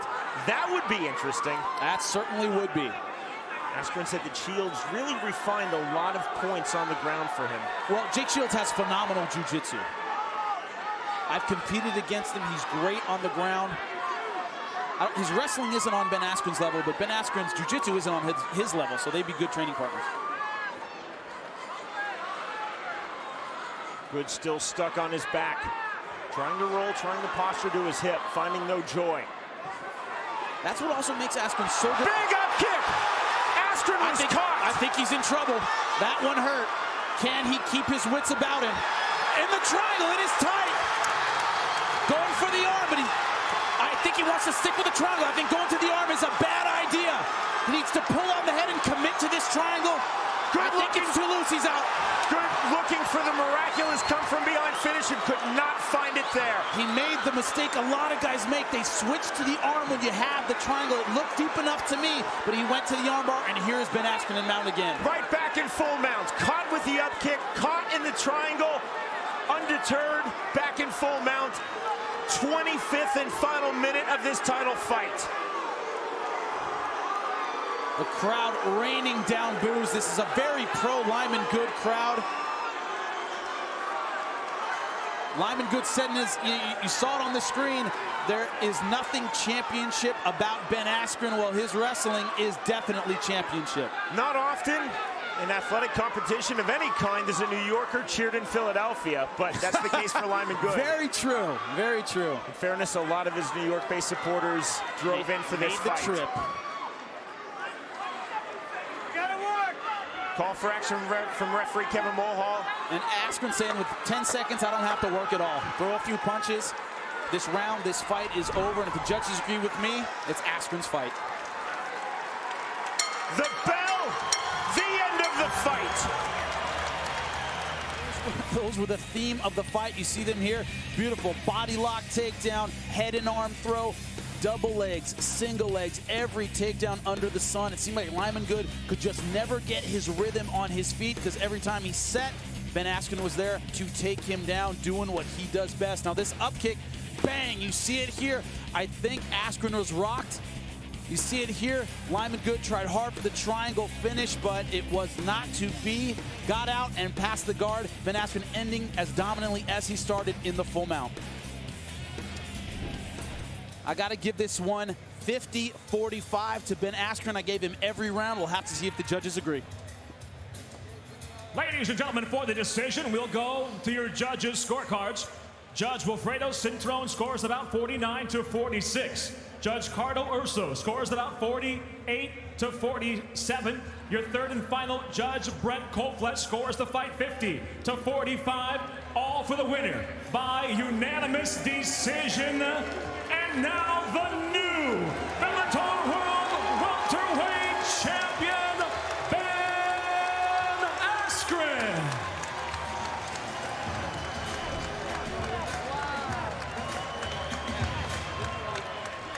I'm here with your new welterweight champion, Ben Askren. Ben, 5 rounds. Guess you're not going to summer home in Philadelphia, but 5 rounds, a very tough fight. But seems like your takedown was working from start to finish. Was it working that well at the end as well? All I can think right now is those people that joke me for looking like the guy from the Goonies. I look like him right now. Oh, man. I was going to wonder if you broke your nose. It always looks like that, man. Oh, it's always ugly, but it ain't this damn ugly. Lyman did some damage. Now, that up kick at the end, the up kick triangle combination, were you hurt? Do you remember that exchange at all? The up kick didn't hurt very much. I just kept working past the guard, and the triangle was pretty close. Triangle was close. Now, all these guys, a very stacked division. Talk us through the end of that fight with the up kick. Now, you said you were with it, but it was a triangle that was tough. But he slipped in that triangle armbar real smooth. I just had to keep on fighting. Now, a whole division of guys are getting in line to take your title. It's stacked as it was last season. What's your message to those guys? Come and get me. I'm right here. You know I ain't going to quit. Now, this Bellator super fight is in the welterweight division. Nick Thompson versus the champion Ben Askren. Jimmy, our tale of the tape. You see here the radical difference in records. 52 professional fights for Nick Thompson, 7 for Ben Askren, but Ben Askren undefeated. He wants to keep that going. And your inner circle. Well, number one, you can't fake the funk. Askren has one of the most unorthodox takedowns in all of wrestling. Thompson has been working on his defense, but it's hard to simulate Askren's style in the gym. Leaving the comfort zone. Thompson said it. Askren has spent his entire fight career on top of his opponents where he's so dominant. Thompson kept saying he wants to put Askren in situations he has never been in before and test his confidence. Can the veteran do it tonight? On-the-job training. Part of Askren's strength is the fact that he knows he's still developing as a fighter, but it isn't easy to grow while being champion. Does he have enough tools to stay on top of a very talented division?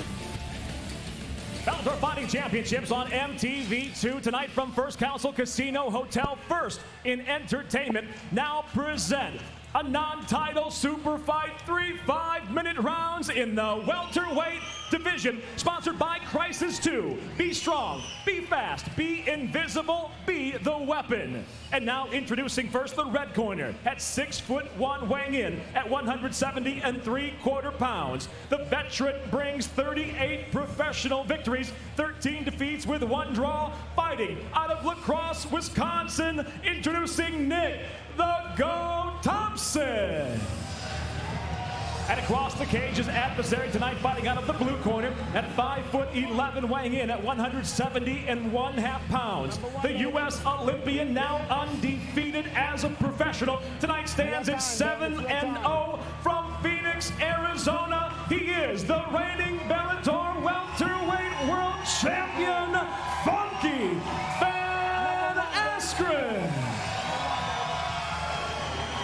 inside the cage, the referee, Jason Herzog.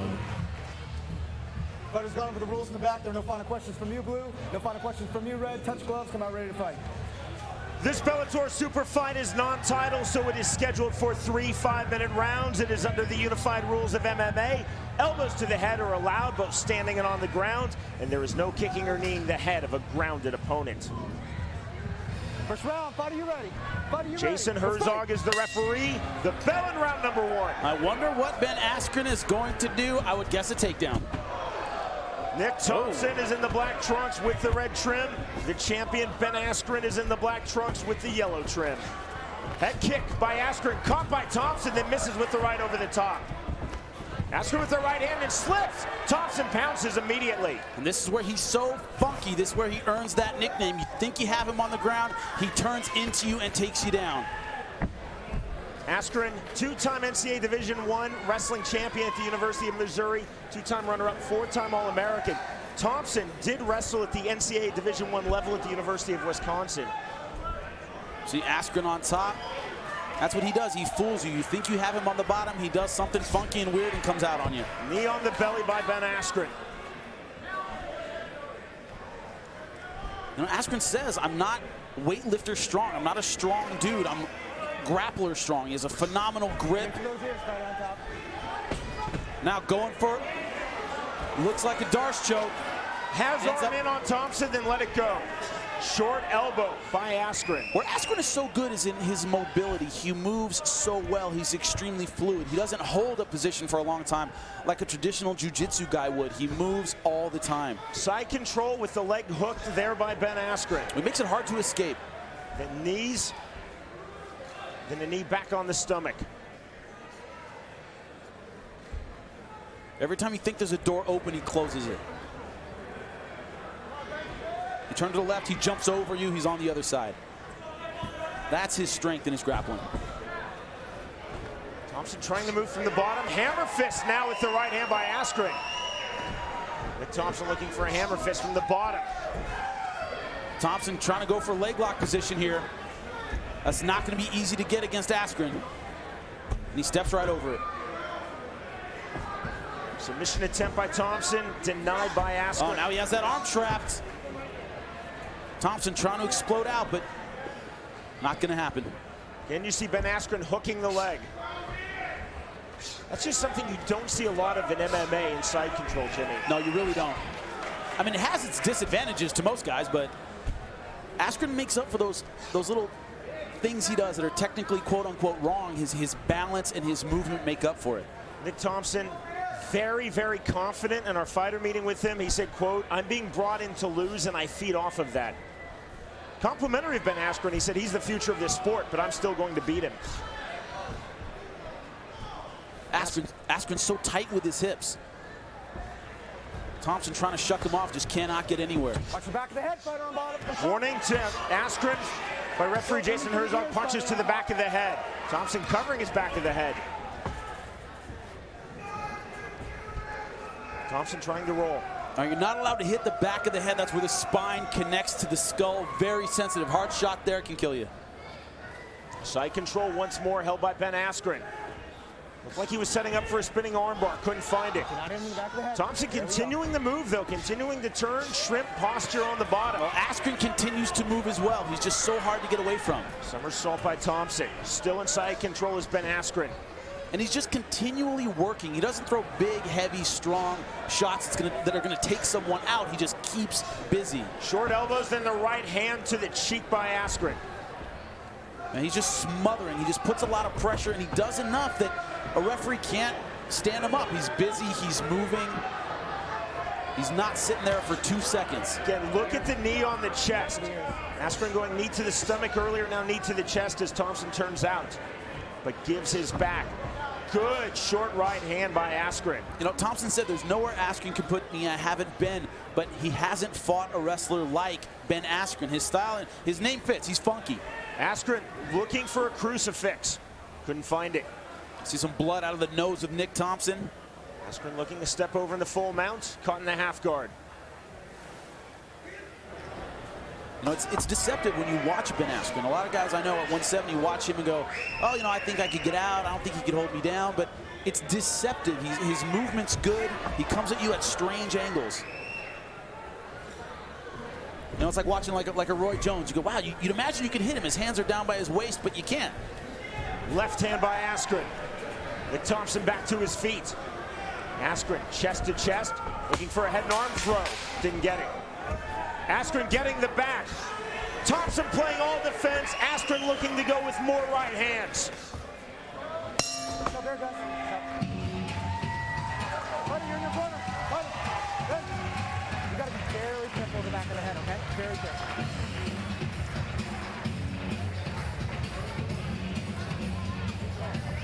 Controlling this. Okay, you're controlling this, okay? Now when you get him on the ground, let go more hands, okay? Let more hands go, okay? You're doing very well. Nice work. All right, this is what I got for you. Yeah. When he runs the underhook, mount him, or turn and work the Kimura there. Okay. All right? Yeah. Doing good. Trap his arm. Deep breath. Trap his arm or mount him. Okay. In and out. Deep breath. Try to hit with some elbows. This is all you, baby. This is all you. Okay? Okay, you got it. Deep breath. Let your hands go down more, okay? Let your hands go more, okay? Let your hands go, okay, back? Guys, let's go. Let the hook be up.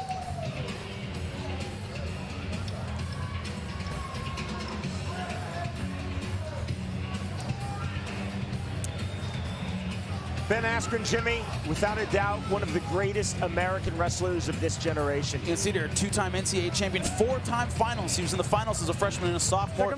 The Dan Hodge Award, it's the Heisman Trophy of wrestling. He won it twice. Round number 2 of this Bellator non-title super fight in the welterweight division. On your unofficial scorecard. Oh, you got to go 10-9 for Ben Askren. I wouldn't call it 10-8. He was on top the whole time, but didn't do the kind of damage that warranted a 10-8 round. Nick Thompson is in the black trunks with the red trim. Ben Askren, Bellator's reigning welterweight world champion, is in the black trunks with the yellow trim. You see what Nick's trying to do on the feet. He's trying to be funky on the feet. But a guy like Ben Askren, he's boxing just enough to take you down. 38 career pro MMA wins for Nick Thompson, and he is one of only 2 fighters to defeat our reigning Bellator lightweight world champion Eddie Alvarez. That April 2007 in Bodog by way of second-round TKO. Shinya Aoki, the only other fighter in this sport to defeat Eddie Alvarez. Much different body type in Ben Askren than what Thompson had 4 years ago in Eddie Alvarez. That was very true. You know, Askren's not a huge 170-pounder. He's not gigantic. Nick Thompson is a lot bigger.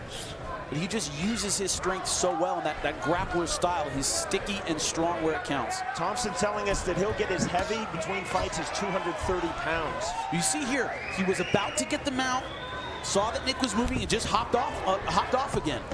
He doesn't go crazy for something he's not going to get. Thompson feinted the stomp. Thought I was back in Pride, Jimmy. Look like he's going for a leg lock, trying to roll through for a knee bar.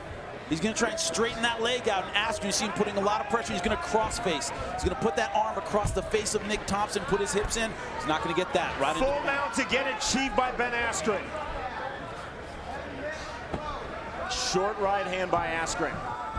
And the guy's just like a blanket, just impossible to get off you.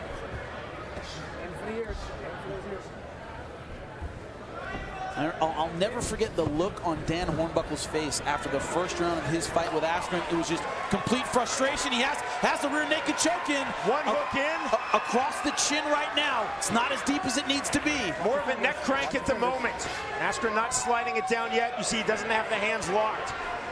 Well, he only has one hook. It's hard to put his hips in, and he transitions yet again. That is classic Ben Askren. I go for it. It's not there. I just move. Thompson's so slick, so slippery on the ground, but he's playing all defense, Jimmy. Swing and a miss with the big right hand by Askren. You know, you should explain that your wife's British, and that's why you say defense instead of defense. You should let our audience know that. Always wondered about that. An amateur instead of amateur. The little tiny Seanisms, I love them. Neither fighter looking knackered, Jimmy. No controversy yet in this fight at all. Do not start. I will hit you right here on national television. Askren letting go with the right hand. Thompson trying to throw from the bottom. Thompson holding half guard. You see that pressure? He's just chest to chest, always moving. As soon as he feels Nick Thompson get advantage, he just moves. He just transitions extremely well. Thompson holding a tight half guard. It works very well in MMA. That loose kind of style, he moves very well. He's the master of it. Thompson really just forcing Askren off balance, and Askren right back. He just pops right back up. We saw it briefly in his other fights. Lyman good. Dan Hornbuckle get on top briefly and just can't do anything with it. The guy just pops right back up. Nice knees to the ribs. More knees to the rib cage now by Askren. Guy just has a big toolkit. Sliding that knee across, but he rarely goes for the full mount. He likes to leave that knee in the center, knee on the belly. He doesn't get in positions where he feels he can get rolled. He's like a boxer who'd rather be on the outside where he can move. Askren so cool, so calm in the cage. Keeps throwing him over in almost that Darce choke position, but doesn't spend a lot of energy on it. If you think about it, it's quite an accomplishment. He's been on top for 2 rounds solid and has yet to be stood up. He's been very active, very busy. Looks like he might be thinking about a leg lock, but he's just putting the pressure on. Now Thompson going for a leg lock, but you see how Askren just spins out of everything. Turns around, it's that mobility. Askren, one-way traffic at the moment versus Nick Thompson. Stop there.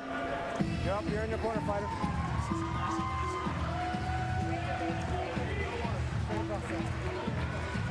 Heading into our 3rd and final round of this Bellator non-title super fight at 170 pounds. Nick Thompson, the former Bodog fight 170-pound champion, versus Ben Askren, the current Bellator 170-pound world champion. Jimmy, on your scorecard. 2 rounds to none, 20-18 for Ben Askren. If you wonder about his gas, he's been wrestling pretty much this entire fight. This guy can wrestle, can grapple for an hour, unless you can force him out of his comfort zone. Nick Thompson is in the black trunks with the red trim. Ben Askren is in the black trunks with the yellow trim. You know, these guys who come from a particular discipline, a guy who grew up boxing can box for forever and not get tired. It's what they're acclimated to. A grappler can grapple forever. And in all his fights, all Ben Askren has done is grapple. So his wing's amazing.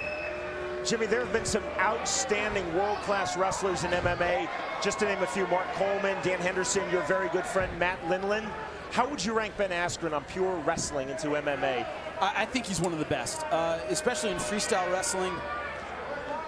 Kevin Jackson, obviously a gold medalist in freestyle. Kenny Monday only had 1 fight. I think he's not only one of the best wrestlers, he's also come further than a lot of guys who had better wrestling credentials. TNA Impact Wrestling featuring Hulk Hogan, Kurt Angle, who is a very good amateur wrestler, by the way, and Ric Flair. It's the best professional wrestling show on television every Thursday night at 9 p.m. Eastern, only on Spike. You know, a lot of wrestlers with great credentials don't transition to MMA as well as Ben Askren has. Now Thompson going for the triangle, transition to the omoplata. Askren steps right over that. Steps over so coolly.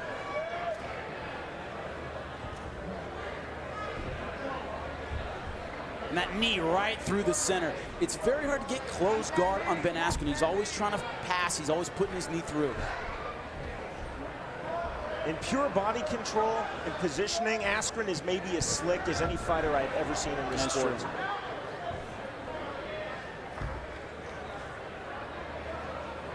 Thompson just holding on from the bottom. Askren throwing the right hand from side position. Thompson on his hip. Thompson holding half guard. Askren thinking full mount once more. You know, Thompson hasn't had really a competitive moment. Now going for the guillotine. It's going to be hard to finish there from half guard. And he lets it go. You know, Thompson really hasn't had a competitive moment in this fight. You see the trickle of blood on the nose of Nick Thompson. Certainly not a factor in this fight. The body control, the top position of Ben Askren, that is the factor in this fight. You know, a lot of fighters give you a line of crap about what they're going to do. I've been working on this and this and this. I'm going to do all this stuff that you haven't seen before. Ben Askren doesn't do that. He says, I'm going to go and I'm going to take him down and I'm going to beat him up until he doesn't want to fight me anymore. And that's exactly what he does. His interviews, he doesn't lie to you at all. He tells you exactly what he's going to do. His opponents know exactly what he's going to do. They just can't stop it. That's been his strength.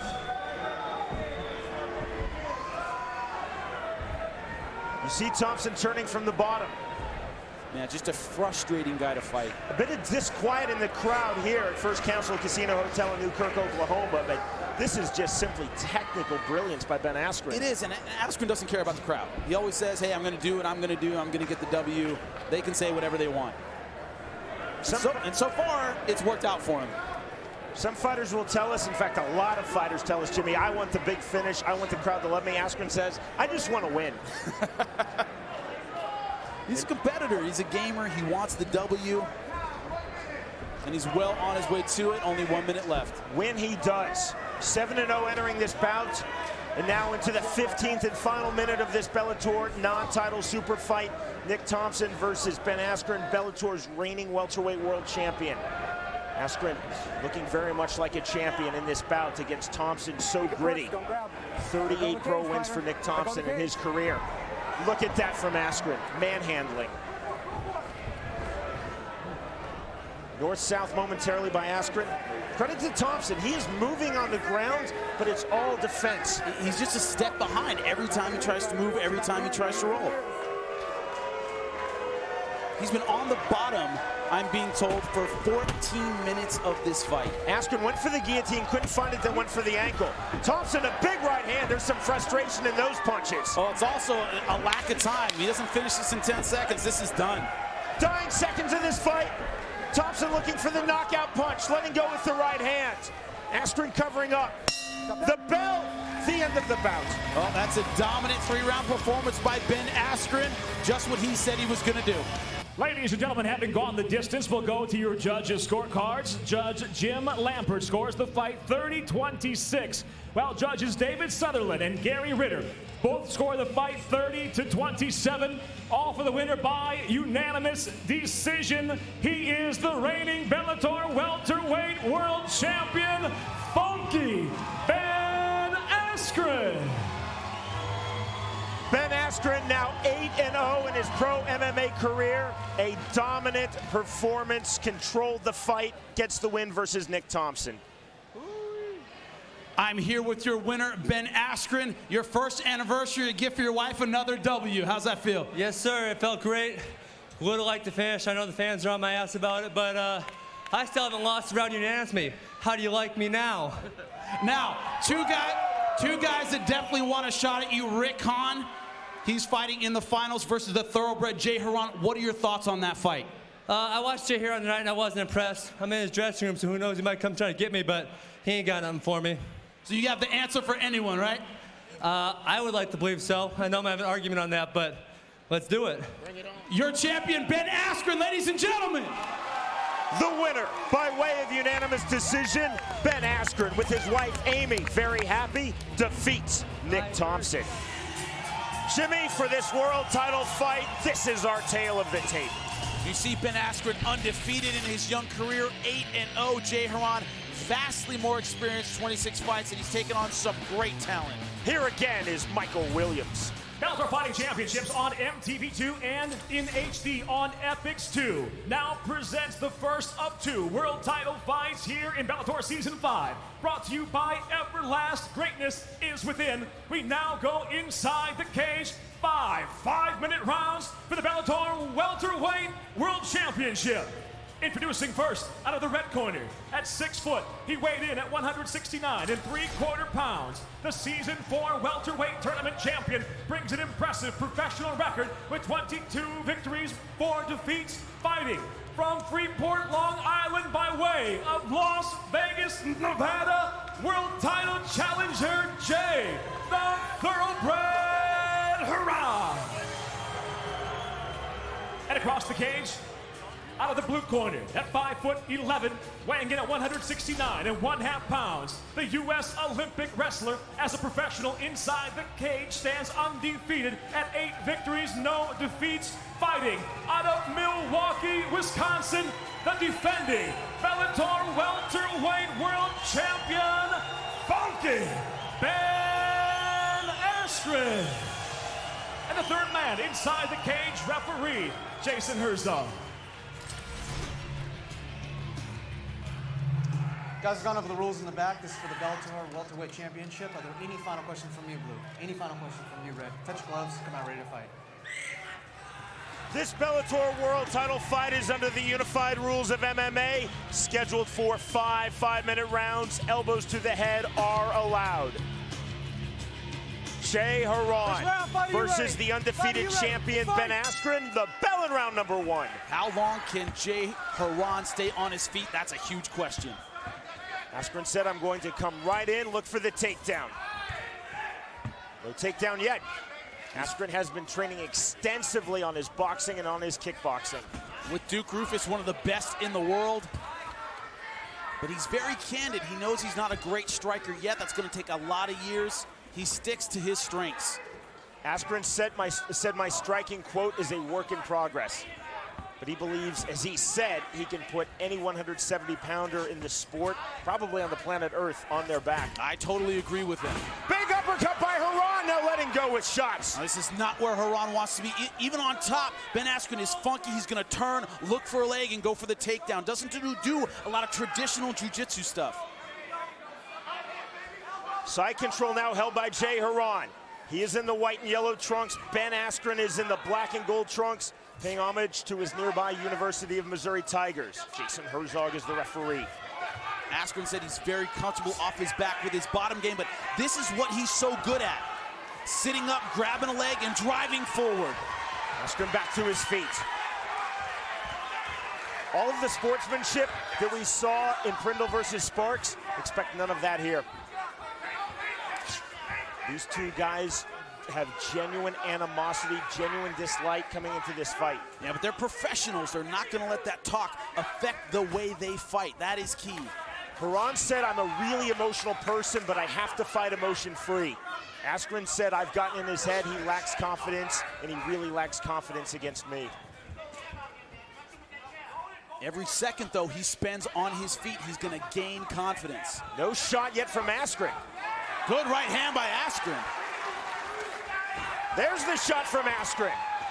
Nicely defended by Haran, then a knee from Askren. Haran, though, has not been taken down. But one thing, if he's just worried about the takedown, he's going to eat shots. He has to worry about those wild strikes of Askren. He's throwing some big, loopy, ugly punches like that, but they can land if you're just worried about the double leg. Haran just missed with that big right uppercut. Askren now playing for the takedown. Haran pulls away nicely. Haran letting go with the left jab. And the fight I'm thinking of is against Rick Hahn. In that first round, Jay Haran threw a lot of punches, a lot of combinations. I think that's what he needs to do in this fight. Stay busy, throw those uppercuts. Askren missing over the top, letting go with the knee. This is a much more tenacious Ben Askren than we've ever seen before. That's very true. He's throwing some wild strikes. Just trying to clear the distance and get inside. But so far, I'm impressed with the takedown defense of Jay Haran. Still no takedowns yet recorded by Ben Askren. And if you've seen Askren fight before, you know that that is remarkable. Askren throwing wild shots, but I think Jay Haran right now landing a little bit cleaner. Askren coming forward. Haran initiated that clinch. Askren pulls free. Problem is he's reaching with both hands. You see Ben Askren under duress, reaches with both hands. That's never a good idea. Askren said, the only way that I can lose in MMA is to be knocked out by one punch. And he said, quite frankly, Haran does not have one-punch knockout power. Good sprawl by Jay Haran. And he's living up to his nickname, Funky Ben Askren. Those strikes are funky. His feet are twisted up. Really off balance, throwing wild strikes.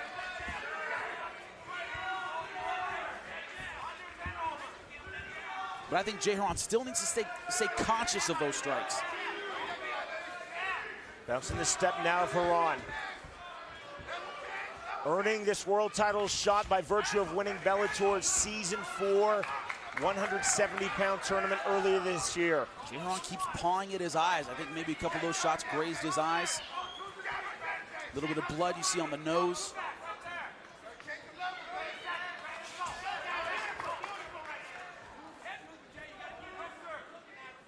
Askren getting a little lower in his stance as he continues to move forward. Closing stages of round number 1. Remember, scheduled for 5 in this world title fight.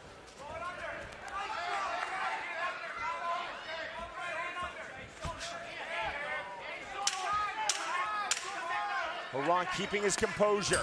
Slip there on the kick by Askren. Haran did not pounce. Stop there, guys. Watch your fingers when you're coming in, okay? Careful. Let's go, baby. Sit down. Sit down, man. Okay? Sit down. Into the corner of the world champion, Nice, Ben Askren. Very good. Hey, listen, babe. Everything is working good, but listen, we need that head movement. This is just a scratch. It's not your blood, it's just a scratch. You understand me? Listen to me. Sit there and look at me. Don't stand there too long. Sometimes you stand there too long, that's the only reason why he's hitting you with that right hand. I got it, man. I got it. No, we got it. Stay here, Mike, stay here. Listen, okay? Don't stand in front of him. Remember, when I say angles, it means change direction. Now let's start going for them looking. Okay? But make sure you take a shot. Always in space.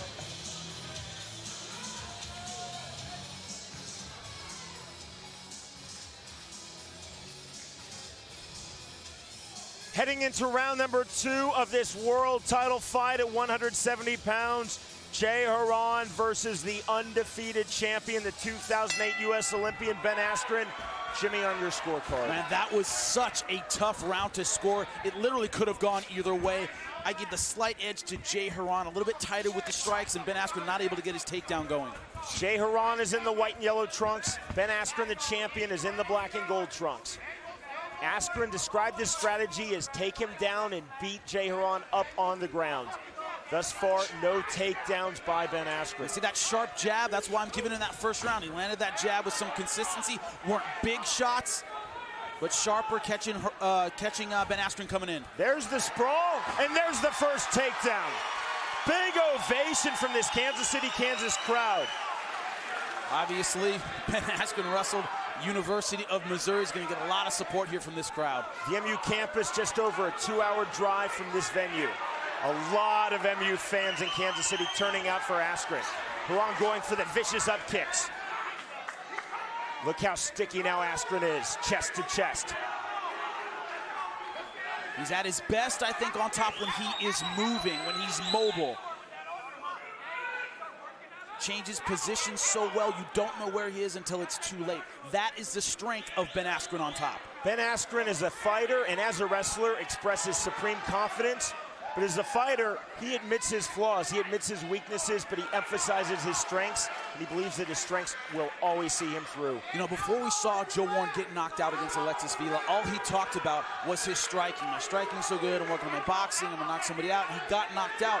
Ben Askren doesn't do that. He goes, I've been working on it, it ain't great, I'm still a wrestler. He sticks to his strengths. This is where he is strong, on top. Askren talking to referee Jason Herzog. I think he's saying fingers in the eye with the left hand by Jay Haran. Well, he's trying to push off to get space. Quite likely those fingers slipping into the eyes. Right hands now by the champion Ben Askren. Those are landing cleanly. Half guard being held in a tight half guard held by Haran. Trying to pass guard. You see that left instep on top of the thigh. Trying to squeeze that right leg through.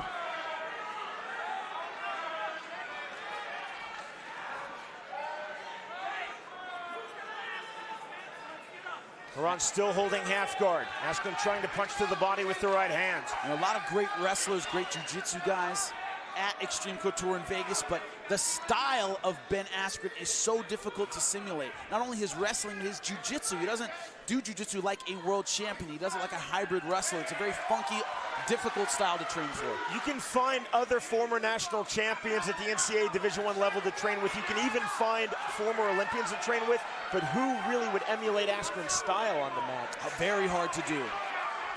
Elbow being pushed down now into the throat by Askren. That's a good wrestler's trick. Nice right hand by Askren. This is where Askren wants to be. The stand-up in round one, that is where Haran wanted to be. Haran said, despite his wrestling background at Hofstra University, he wanted to keep this fight standing. Well, he definitely does. You see the work rate of Ben Askren, always busy, throws from a lot of awkward positions. Good right hand. Look at the position of the Askren left forearm. Just under the chin, into the throat. Always keeping Jay Haran flat. In half guard, that's where you don't want to be.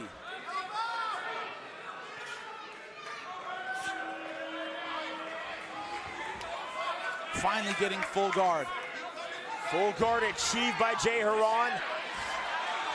A very small moral victory, perhaps. Big up kick by Haran. Askren right back in. Look at him drive with his head. Who in MMA would do that? Classic guard pass here. Haran now going for the triangle. He's not going to get that. Jimmy, who in this sport at any level would drive through with their head down like that? You know, he's just putting a lot of weight on top of Haran, lifting up the legs. Great way to pass guard. You see it work. Askren has told us, I'm not weightlifter strong, I'm wrestler strong. When I grip you, I can hold you forever. Haran trying to turn. And he can do this forever. He has great wind when it comes to grappling. This guy can wrestle, he can grapple for hours and not get tired. Knee to the body, another knee to the body. Right knee, left knee, right knee. Left knee by Askren. Things going the way of the champion here in round number 2. A big ovation from this Kansas City crowd for Askren. Back of his head. You gotta watch your fingers. You gotta watch your fingers, okay? You're clawing in the eye. I'm gonna go warn him right now. Man, that is exactly the kind of round that Jay Haran did not want.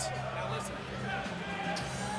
if you feeling ready and you want to let that fucking knee go, and you want to let him go, touch up right hand. That right hand's gonna go to you. Yep, you set that up. Look for that. He's off now. Hey, Put the under over his Jay. right hand. Listen, speed. He looks tired and swollen. Combinations, baby. One and two punches at a time. Jab, you're a hook. All right, hook off of his jab, man. All right, Ben, don't wait on him, man. Okay, listen, man. He couldn't do any damage, man. You understand? Let's keep moving. Let's keep moving. Let's get them hands going, baby. Okay? Let's get them hands moving, Jay. Hey.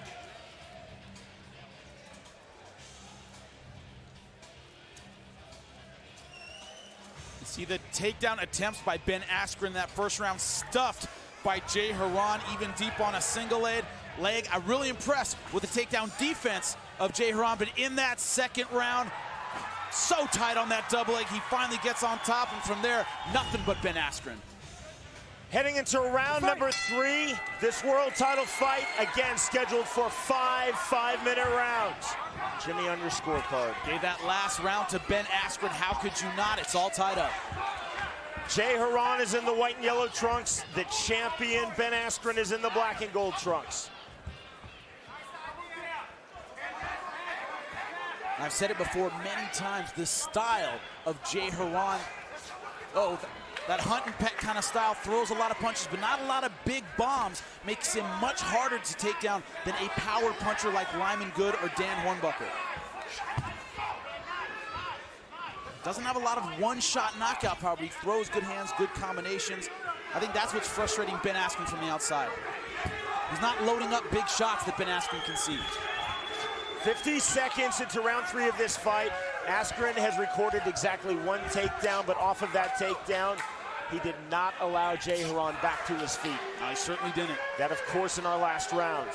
No shots yet from the champion Askren thus far in round 3. Nice left hook. Very nice left hook by Haran. You see here, picking him apart. Askren driving in. Good defense there by Haran. Now, I'm surprised we're not seeing more punches off the clinch. Whenever they're done clinching, Askren is very vulnerable. He has both hands out trying to touch Jay Haran. I'm surprised Haran isn't giving him one over the top. A kick missed there by Haran. Askren, undaunted, coming forward, missing with a wild, wide left hook. When you spin around on your left hook. Haran, though, did not pounce. No, he didn't, and that's, might be part of his strategy, not getting too close to Ben Askren. Even when he makes a mistake, use that opportunity to get distance and keep it in the middle. A slap there. That was an open-handed slap by Ben Askren. Insulting, but not damaging. That's nice. Askren missed with the left and then shooting in. Beautiful takedown. That was off of a miss, Jimmy. It's off of a miss, but he turned it into a body lock. And from there, Ben Askren is taken down 9 times out of 10. Talk about funky. Seriously, he missed with a left hook, spun, and then found the takedown. Talking to George Gurgel. Oh, kick nice there by up kick. Haran. Askren tenaciously back in. Tried to step over in the full mount, almost had it. Haran, though, in the half guard. And the problem is guard has not been kind to Jay Haran so far in this fight. He needs to take these opportunities off that up kick, for example, to get space, scramble back to his feet. This traditional half guard, full guard jiu-jitsu game, I don't think he's going to win against Ben Askren. Look at the little forearm smashes.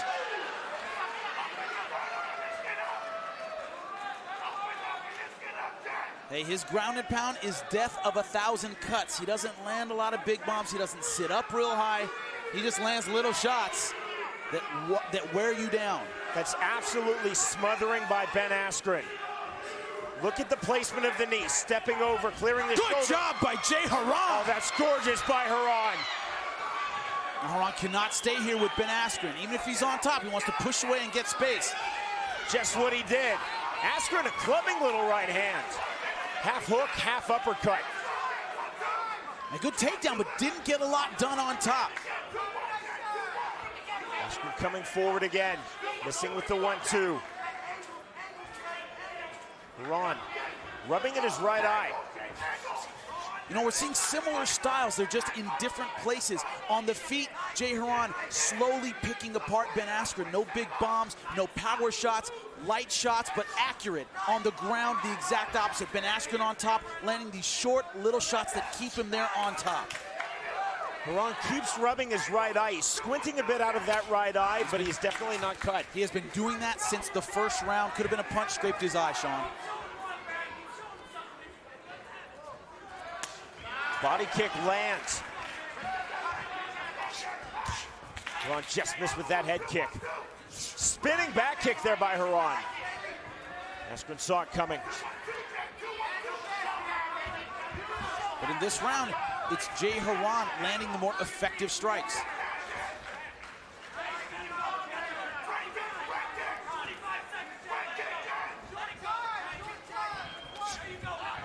Nice jab coming forward. Askren missing with that 1-2. Askren's the aggressor a lot of the time. He's just not landing those 1-2s.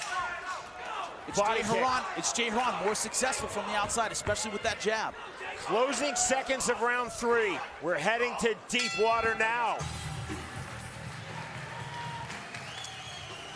Jimmy, are you surprised at how much stand-up we've had through the opening 15 minutes? I certainly am. I'm surprised Ben Askren hasn't come in and gone for more takedowns. I'm surprised at the takedown defense of Jay Haran. Into the corner of the champion, Ben Askren. Jay, turn around, baby. Turn around. You got to let your hands go, Ben. Don't worry. Start doubling it up. All right? He's trying to counter your jab. Lead with the right sometimes. And also try to fake. Now that you've been shooting, you never fake the shot. Fake your jab because you're going to try to counter. You can fake the jab and then shoot. Because he's ducking underneath all the time. Jay, I don't give a shit how tired you are, man. You need to fucking move. You need to move, you need to punch and move, okay? Let's start using them leg kicks too. You understand me? That front kick, set it up, man. Set up that front kick. You understand me? Give me a deep breath. Let's go, baby. Let's go, baby. Hey, same thing that round. Don't get up. Stay off the ground, baby. Let's go. There you see our Bellator girls, Mercedes Terrell and Jade Bryce, indicating we are going to round 4. This the 27th pro MMA fight for Jay Haran, the first time that he has been past 3 rounds. You were looking at the round number? What is wrong with you? 9th pro MMA fight for Ben Askren, the second time that he has been past the 3rd round. A year ago, October of last year, Askren won this belt, defeated Bellator's inaugural 170-pound world champion, Lyman Good. That was a 5-round unanimous decision. Oh, good right hand. Jimmy, on your scorecard. I gave that last round, once again, a very close round. I did give it to Jay Haran.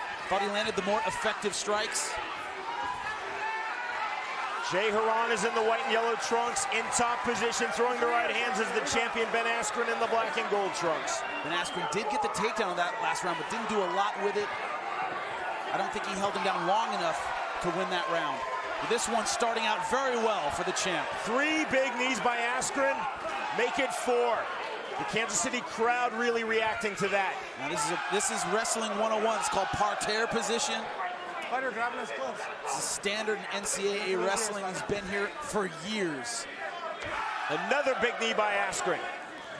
Another thing is this crowd is so much behind him. The judges are going to know every time Ben Askren lands anything. That's important to keep in mind.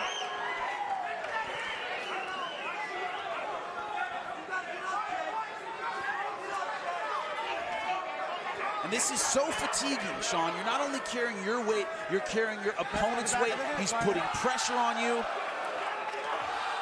Very good at taking the energy out of someone like Jay Haran.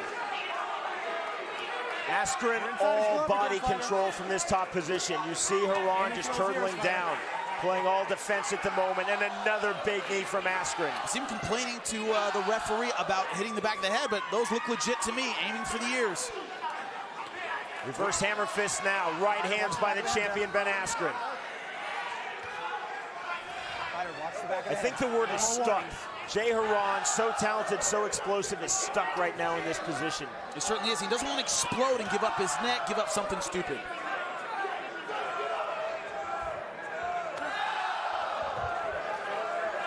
Haran said he was training for all 5 rounds, but again, 27 pro fights in the first time past 3. Also, the first time facing Ben Askren. His style is to wear you down. So sticky, so tenacious. Haran looking for a conventional escape with a sit-through, could not find it. Askren, this is his world. Also has Jay Haran up against the fence. He's going to limit Haran's mobility. Haran keeps talking to referee Jason Herzog. The complaint is he's saying that Askren is punching him to the back of the head. Herzog disagreeing. Miscontrol now by Askren and another knee. Well, you see, it's not traditional jiu-jitsu, not necessarily trying to get his hooks in. Heavy hips, but not doing what a jiu-jitsu fighter would do. It's all about control and positioning. Control. Whoa, good roll by Jay Haran. That's great explosion now from Haran.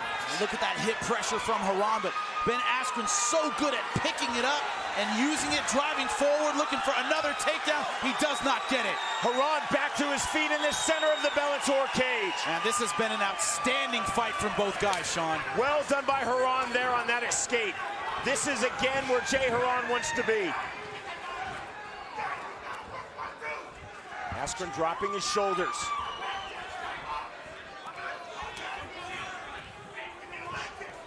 Askren, you know he has to be thinking about a shot at all times, Jimmy. As much as he's worked on his striking, I think that he is always instinctively looking for the shot. He certainly is. He's thinking takedown. Nice right hand over the top. Final minute of round 4.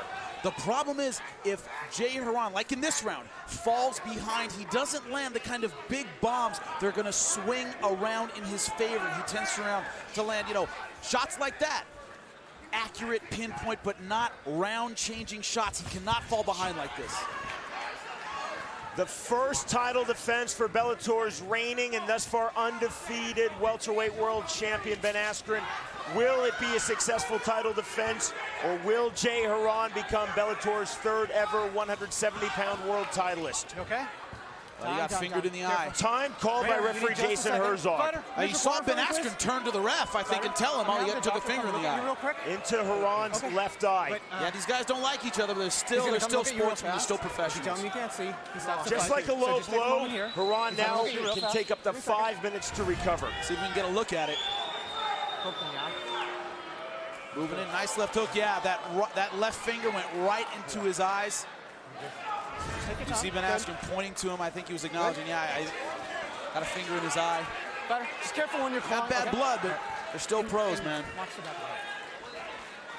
Both handling that very gracefully, very professionally. Time in. Round 4 continues. Closing seconds of round 4. We give you Jay Haran. Hey, see if you can land that big shot. Just landed the right hand at Haran. Stop there, guys. We are headed to round number 5, Jimmy. I know it's an accident. Aim for his ears, please. Be very careful. Hey, listen. Into the corner of Jay Haran. You gotta do it this round, babe. Put it right here. Deep breaths in. 2 big deep breaths. Hold on. 2 big deep breaths. That was a big one. Remember when we talked about more than one punch? You're getting him with that last one and you're letting him sit there. Follow up with something like we talked about. Right? Look at those knees to the ribs, to the thigh. Ben Askren is on top, unloading punches to the ears, to the side of the face. Very busy with his ground and pound in that round. Give me a deep breath. What round is it? This is the last round, babe. Listen to me. 1-2-1, 2-1-2s in combination. Everything in combination. You hear me? Everything in combination. Extremely entertaining fight, Sean. Heading into our 5th and final round of this world title fight for Bellator's 170-pound belt. Jay Haran versus the champion Ben Askren. A maximum of 5 minutes remaining in this bout, and here is round 5. And Jimmy, how do you see it to this point? I have it all tied up 38-30. Great left hook. Tied up 38-38. Another good right.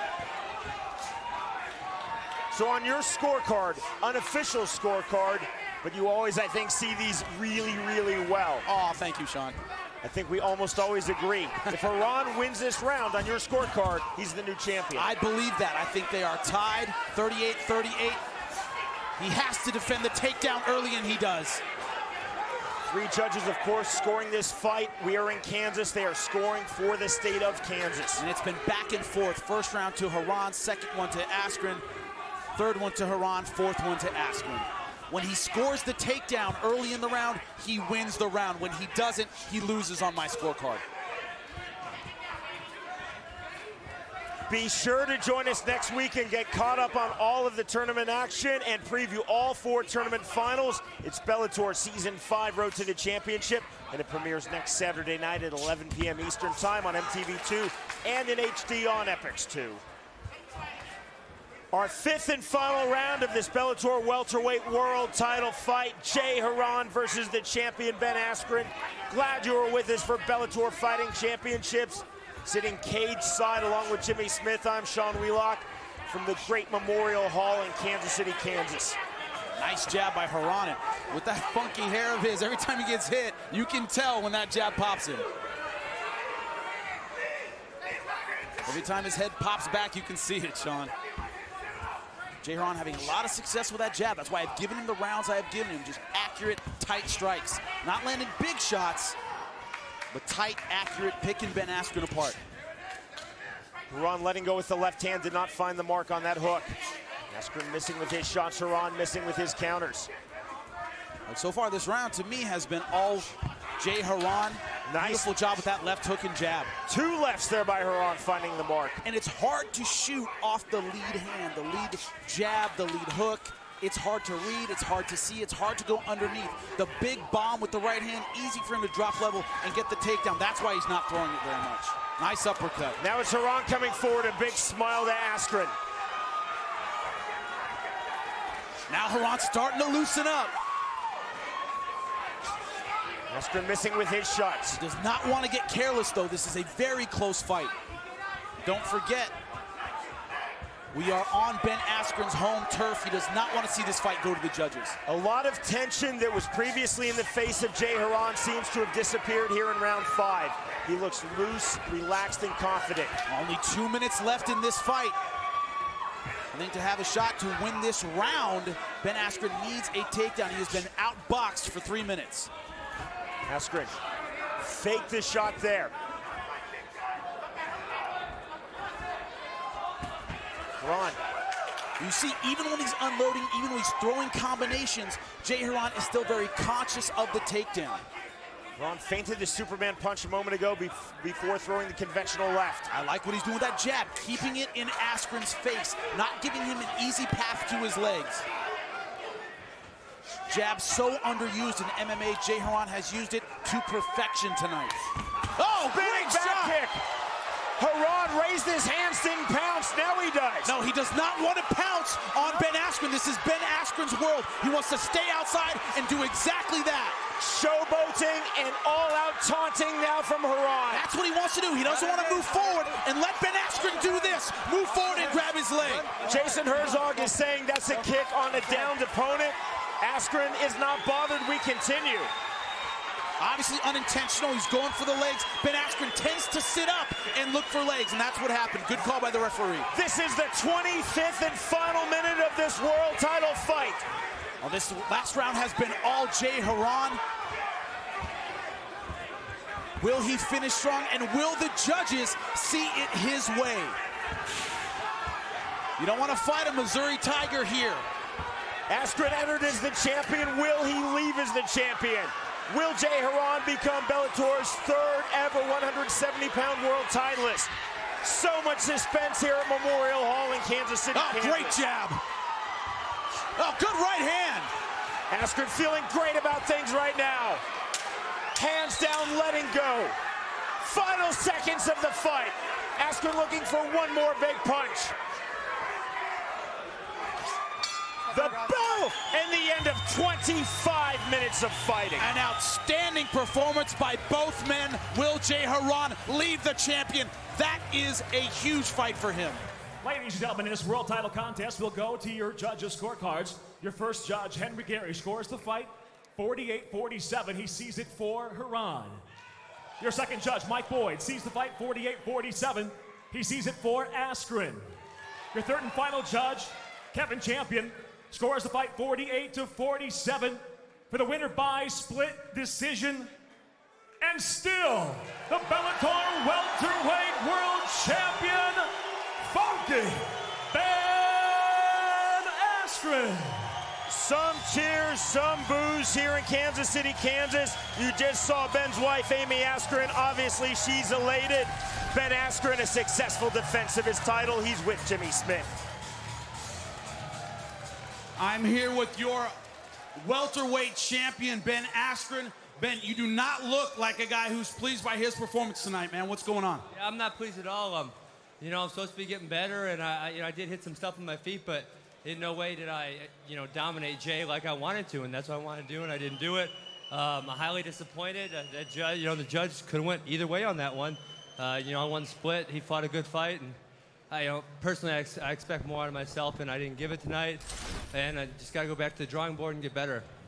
Now, coming off a fight like this, very tough, probably the toughest of your career, certainly in Bellator. How are you going to try and improve? How are you going to let this motivate you? You have some very tough 170-pounders coming out of this tournament. Yeah, I mean, I got to get better everywhere. My takedowns were okay, but not great. My jiu-jitsu was okay, but not great. My stand-up was a lot better than it ever has been, but it's still got a long way to go. So, like I said, I'm not happy with this fight whatsoever. Winning like that isn't great, and it doesn't feel good, and I just got to get back to the drawing board. Well, you held on to your title. You'll obviously be interested in the final of Douglas Lima taking on Ben Saunders. The winner gets a shot at your belt. What are your thoughts on taking on one of those guys? I don't care. Whoever wins, wins. I just need to get better. My goal is to be the best fighter in the world, and I wasn't that tonight. I wasn't even close. Your 170-pound Bellator champion, Funky Ben Askren, ladies and gentlemen. Tonight's Tale of the Tape is brought to you by Lockout in theaters April 13th. You see the height, Douglas Lima, 6'1", Ben Askren, 5'11". That's important. Ben Askren fights very small. He hunches up and gets underneath the punches of Douglas Lima. That's what he's going to look to do. For the Bellator Welterweight World Championship and the official introductions, we send it back to Michael Williams. Bellator Fighting Championships along with Caesars Windsor, routinely spectacular. Tonight from the Coliseum. Now present 5 5-minute rounds for the Bellator Welterweight World Championship. Sanctioned by the Office of Athletics Commissioner, Cageside, Mr. Ken Hayashi. And brought to you tonight by Lockout in theaters April 13th. And now, first, introducing the red corner. At 6'1", weighing in at 170 pounds even. The Season 5 tournament champion brings a professional record with 21 victories, 4 defeats. Originally from Goiânia, Goiás, Brazil. Now, out of Atlanta, Georgia, introducing Douglas, the Phenom Lima. And across the cage, the world champion fights out of the blue corner. At 5'11", weighing in at 169.5 pounds. Tonight, in his second title defense, he enters undefeated, 9 professional wins, no losses. Fighting out of Milwaukee, Wisconsin, ladies and gentlemen, the defending Bellator Welterweight World Champion, Ben "Funky" Askren. And the referee in charge of the action, Josh Rosenthal.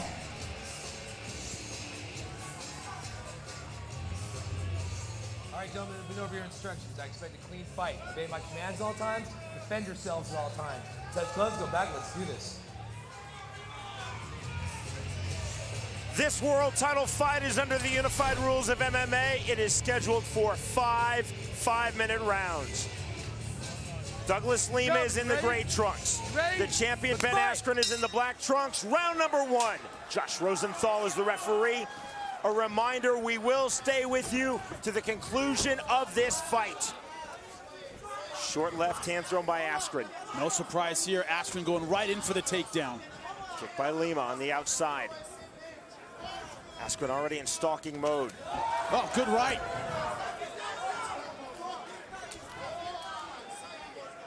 Low kick by Lima. Lima said, I know Askren will take me down. It's not going to affect my striking. I'm not concerned about being taken down. Knee by Askren. Askren going for the high knee. Going for the inside trip. One thing about Lima, man, he is a gigantic welterweight. He is middleweight sized. Askren has been working extensively, and I do mean extensively, on his striking. But still, he said, I know I'm not a pure striker. I am still a wrestler in MMA. That's what makes him so dangerous as a fighter. He doesn't try and really get out of his comfort zone. Kick from Ben Askren, then catches the kick of Lima. There's the wrestling world class. And that is a beautiful throw. Not a lot of guys can hit that on Douglas Lima. And Lima, the Brazilian Jiu-Jitsu brown belt, closes guard. Askren is quick to remind us, of course, he does also hold the rank of brown belt in Brazilian Jiu-Jitsu. And his style is funky. He has the best nickname in the business. It describes his style, his wrestling style, and his Jiu-Jitsu style. It's very funky, a lot of mobility, a lot of movement. Askren stacking now. Douglas Lima throwing the hammer fist and the conventional right hand. This is not where Douglas Lima wants to be. Lima holding half guard. So far, according to plan for Ben Askren, this is exactly where he wanted to get this fight in the early stages, not even 2 minutes in. Very hard to get hip mobility against Ben Askren. He's so tight, he keeps his hips very heavy. And when he wants to move, he moves. That's the one thing about his style. He's very mobile as well. He transitions very well.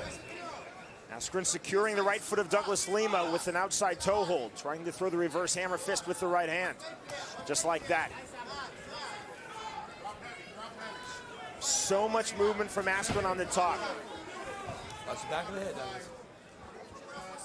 Warning to Lima by referee Josh Rosenthal for a punch to the back of the head. Oh, Lima going for the sweep, and he got it. He's on top. Beautiful step over by Lima, then trying to lock on the Kimura. This might not have been a good idea, going for the submission. He ends up on the bottom. Submission escaped in the right hand for good measure by the champion, Ben Askren. Don't want to scramble with Ben Askren. He'll come out on top almost every time in those positions. Better strategies, if you get in that sweep position, stand up. Some fighters will tell us, Jimmy, I'll put myself in a bad position to get into a good position. Askren will put himself in any position to get to any other position. Yeah, he scrambles and moves really well. Closed guard again by Lima. Lima trying to throw from the bottom just like that, misses with the right hand. Askren misses with the right of his own. Going for the armbar. Askren from trying to stack Lima, and Lima going for the armbar indeed. Askren now staying sticky, staying tight. He's opening his knees up now. Askren pulls his way out cool as you like. Short, flipping right hand by Lima from the bottom. Right hand by Askren and another. Lima fishing for triangle position. And he got his left leg stuck. Askren just stepping over, now stepping to the back. Nice roll by Lima, but then right hands by Askren. Final minute of round number 1. Askren looking to go knee on the belly, another right hand and another. Short and sharp and another. He depends on his balance and his ability to avoid sweeps in this position. See, most guys in this position, you can sweep pretty easily, but man, Ben Askren, just great balance.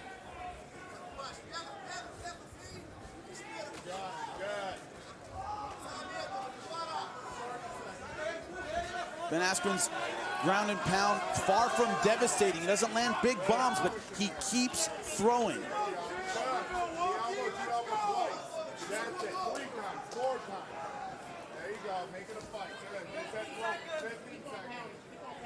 Half guard held by Lima. Final seconds of round number 1. The champion in the top position, just let go with an elbow and another. Ben Askren seeing things his way through the opening 5 minutes. Well, that's a Ben Askren round, no doubt about it.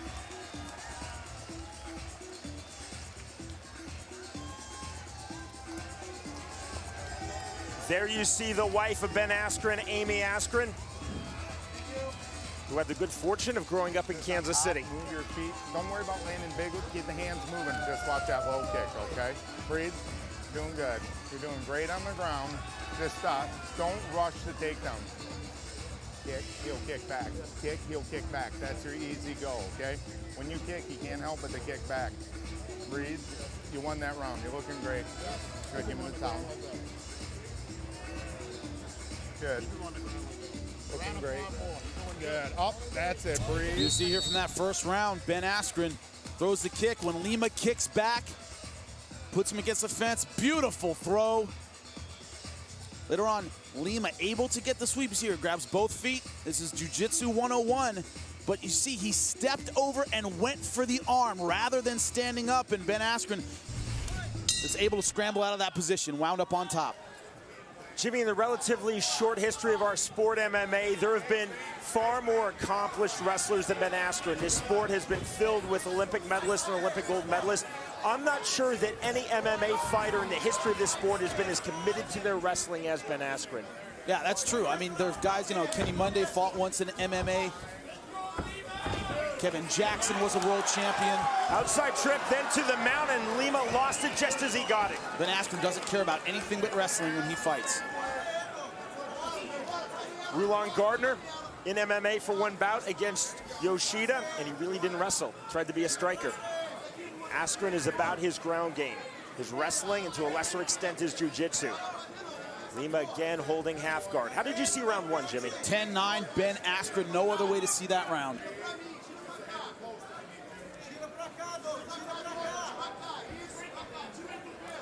Lima looking for the sweep. Askren having none of Going for the toe hold. Askren trying to step out. That toe hold, though, is locked by Lima. Now he's putting a lot of weight on his foot. He gets out.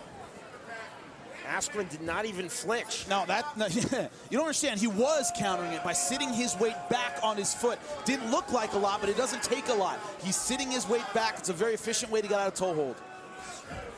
Dive in right by the champion, Ben Askren. Close guard again by Lima. You know, one of the problems with the guys who fight Ben Askren is they generally don't have a sense of urgency. His ground and pound isn't devastating. It doesn't, you know, he hasn't really rocked guys with his ground and pound. He doesn't go for a ton of submissions, so you don't realize you're in trouble until the round is over and you lost. And Jimmy, to your point, Ben Askren has gone the distance in his last 5 fights. That's 3 3-rounders and 2 5-5 rounders. Yeah, 2 5-5 rounders. Leave the math to me, Sean. I don't handle that kind of stuff.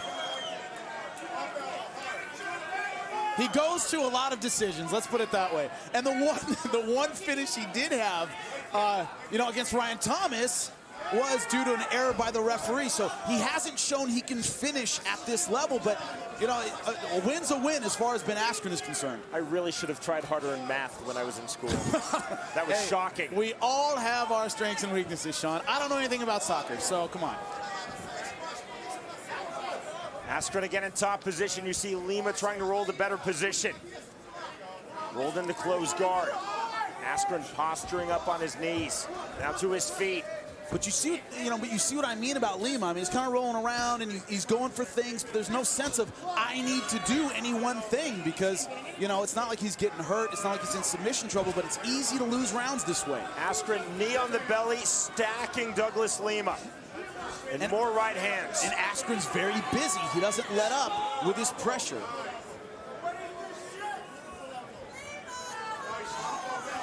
More elbow strikes by Askren.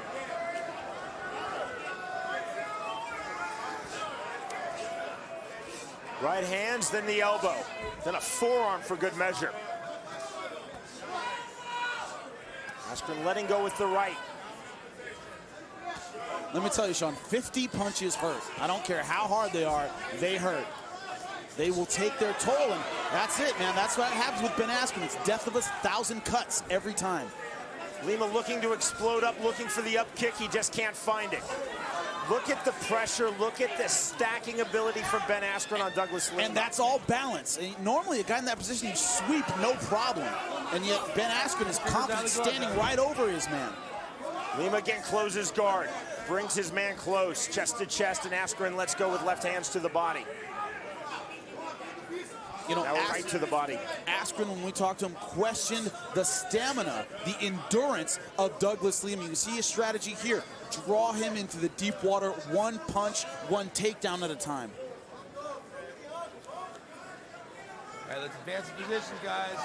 Call for action from referee Josh Rosenthal. Askren again standing up out of closed guard.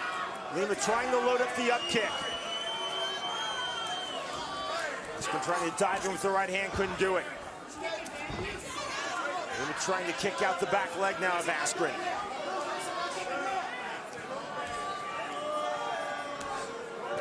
Askren just relentless with his top game pressure. Boos from this crowd here at Caesars in Windsor, Ontario. And guess what? Ben Askren does not care. Ben is a guy who does not, I mean, like, boos are music to Ben Askren's ears. That means he's fighting his kind of fight. His opponent is in trouble. That's what boos mean to Ben Askren. It means I'm doing what I need to do in this fight. How you feeling? Great. You can do that all day. Like I said, that kick. Again, Ben Askren, an absolutely spectacular amateur wrestling career. Truly one of the best American wrestlers of his generation. But the half-guard game's great. Just stay on those feet so he can't push you away, okay? Breathe. Remember our entry combo right away. Double jab, over, boom, hook, lock, breathing. You trained so good for this fight. You're just picking it up. This is the beginning, like we do it in Sparta back. Vambora, vamos lá. Porra, vamos lá, meu irmão. Entendeu? Se cair por baixo, eu quero raspagem. Porra.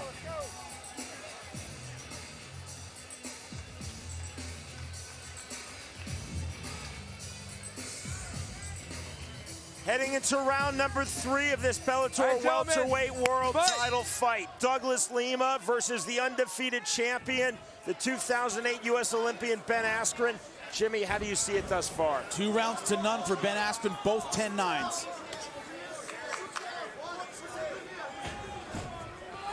Lima wants to keep this fight standing. He wants to land effective strikes, especially the right hand. And Askren wants to get the fight to the ground just like that. Sprawl from Lima, Askren to the single leg. Now switching to the double leg and gets the takedown once more. You know, Ben Askren is one of those guys, you look at him, you don't think he's that strong, and he isn't traditionally strong. The dude is grappler strong. Once he gets inside, he pulls that leg right to his chest and gets the takedown every time.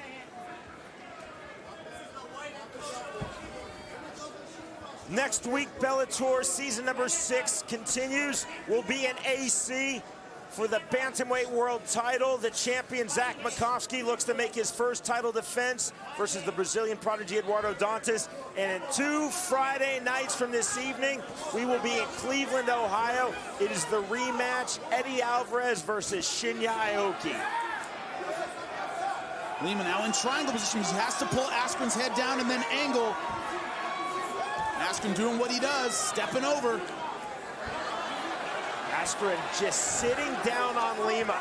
He is so unconventional and so effective with that unconventionality. The problem is Lima isn't exploding when he needs to. These little opportunities, these transitions, he's not exploding back to his feet. Askren letting go with the right hand again. Short hammer fist for good measure. Watch his fingers in the face. See Askren just standing up out of Lima's closed guard. Big right hands now from the champion, Ben Askren. That's the accumulation of punches. And also, it's so fatiguing being where Douglas Lima is, having Ben Askren on top of you, putting all that weight on you, throwing these strikes. It's very fatiguing. It takes a lot of energy out of you. Lima tried to find the sweep, couldn't do it. Askren's balance is absolutely superior. Now going for that sweep again. Not able to get it. And Askren stacking Douglas Lima. Just quiet in the crowd, but Jimmy, this is clinical by Ben Askren. He's doing what he's supposed to do. More right hands from Ben Askren. You will not see my shocked face when Ben Askren does this. I mean, this is how he wins fights. Puts pressure on you and dares his opponent to get out of it. Like he says, when somebody can stop me, I'll stop doing it. So far, no one's been able to stop it. Now looking like he's going for the Darce choke.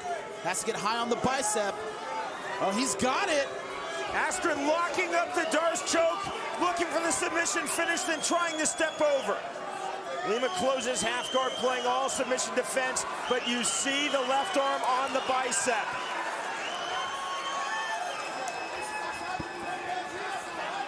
Lima pops his head free, then catches a right hand to the face for good measure. More right hands from Askren. You know, like I said, Askren has had trouble finishing at this level, but the thing is that one of the reasons he doesn't is he doesn't commit very much to any submissions. If he doesn't feel he's gonna get it, he just doesn't waste energy on it. Askren had the hand on the bicep, locking up the Darce, but never really went full power for the Darce. And he didn't seem to care. He's too smart to burn his arms out going for a submission. The stand up from referee Josh Rosenthal.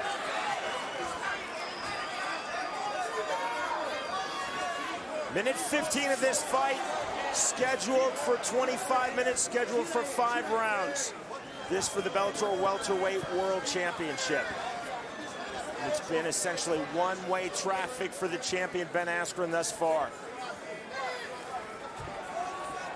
Askren is playing his game. Lima is not playing his game, which was to stand, strike, and land that big right hand.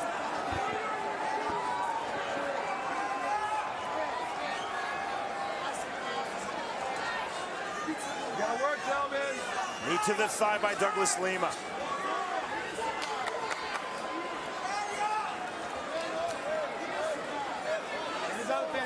Closing seconds of round number 3.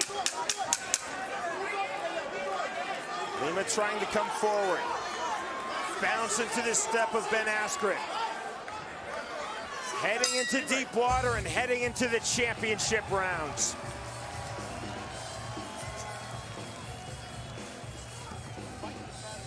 Aqui, Douglas. Vamos lutar. Pega água, pega água, pega água.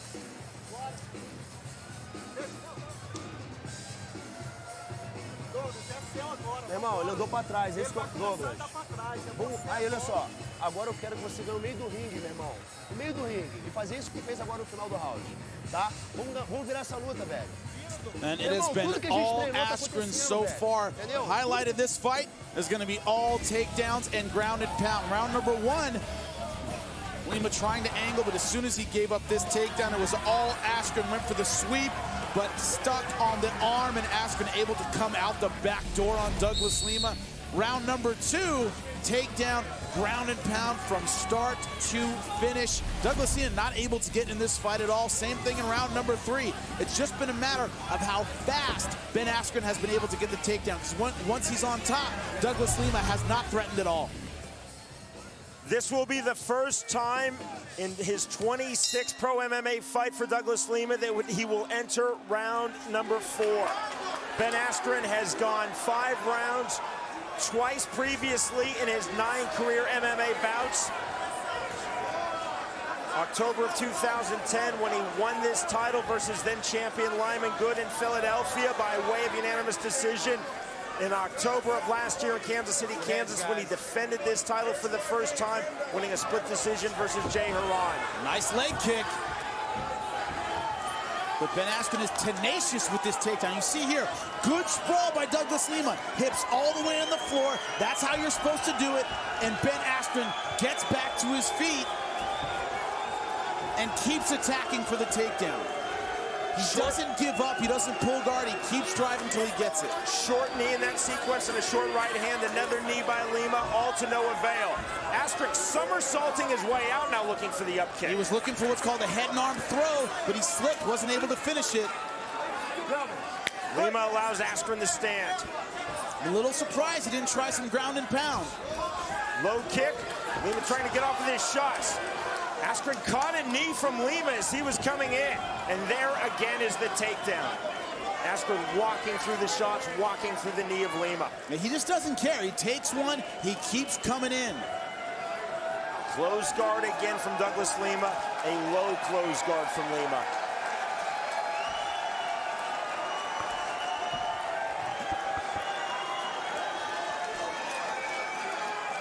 See Lima trying to work his guard, but just dominated so far on the ground by Ben Askren. Again, Askren knows how to play it out to the finish line, entering a perfect 9-0 in his pro MMA career, and he's gone the distance in his last 5 fights. That includes 2 5-rounders.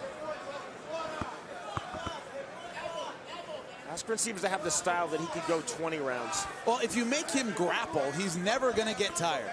You know, he's been doing it since he was a little kid. His gas tank is unlimited when it comes to the grappling, and that's where he's able to keep the fights, in his comfort zone. Askren said to me last year, guys such as myself, Rick Hahn, guys who have been to the Olympics, we have been competing at a serious level since we were children.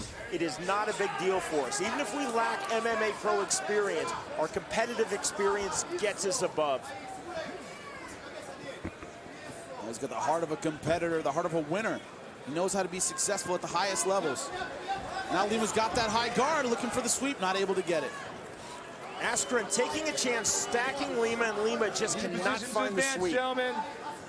It is the superior balance and positioning of Ben Askren, time and time again. The right hand from the champion, Ben Askren. Lima still looking for an up kick. Askren again just dropping down with all of that pressure.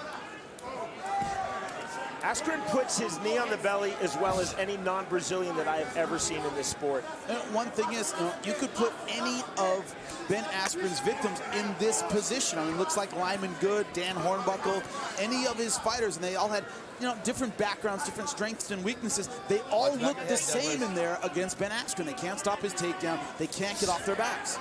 Diving in with a forearm smash is Ben Askren. Continually just standing up out of the closed guard of Douglas Lima. Askren just said something to referee Josh Rosenthal. I did not pick up what it was.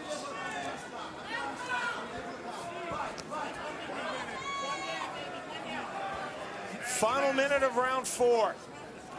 Oh, now going for the armbar. Lima trying to lock on the armbar. Askren forced to play defense for a rare moment. And no worries at all for Ben Askren. So slick, great submission defense. His submission escapes are not effortless. They're highly technical, but they look effortless. I mean, they're weird. They're funky. I mean, to say they're technical is what I'm saying. Is they're technical, but they're also funky. They're really weird. They're not how most people get out of a submission. I guess if they could be technical and unorthodox at the same time. Yeah, it is very true. All right, clean break. Technical in the sense that this is someone who grappled in the Olympics as a freestyle wrestler. Every jiu-jitsu guy I talk to says, hey, why don't they do this against Ben Askren? Why don't they do that? It all looks so easy because he makes what is to a jiu-jitsu guy a lot of mistakes, but he's able to overcome them with his wrestling ability, his balance, and his ability to scramble. 20 minutes up, 20 minutes down, the end of round 4.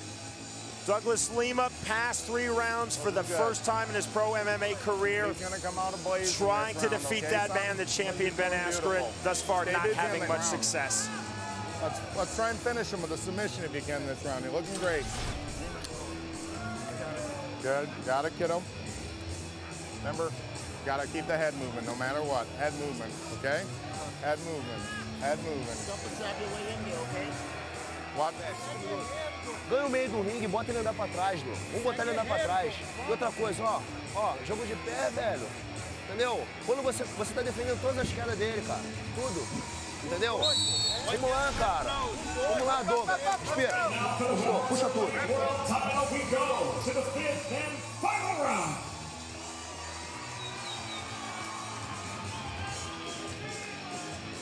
In his last 2 fights, Douglas Lima looked absolutely spectacular. Gentlemen, last round. Knocking out Chris Lozano in the 2nd round of his Season 5 tournament semifinal round fight. Then in the final of that tournament last fall, knocking out Ben Saunders in the 2nd round. But Askren will not play that game. He is not going to stand and trade with Douglas Lima. He's going to do that. Shoot in and look for the takedown.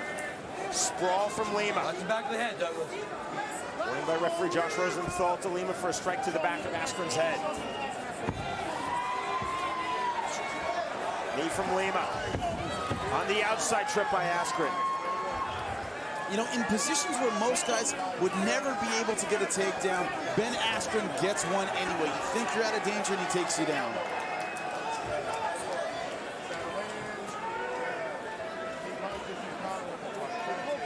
As much as Ben Askren has been working on his striking, and that's essentially been his major focus, he still has not fallen in love with the fact that he's now a striker, knows how to strike. He goes back to what he does best. You know, so many wrestlers, they learn a jab cross hook and think they're Sugar Ray Robinson.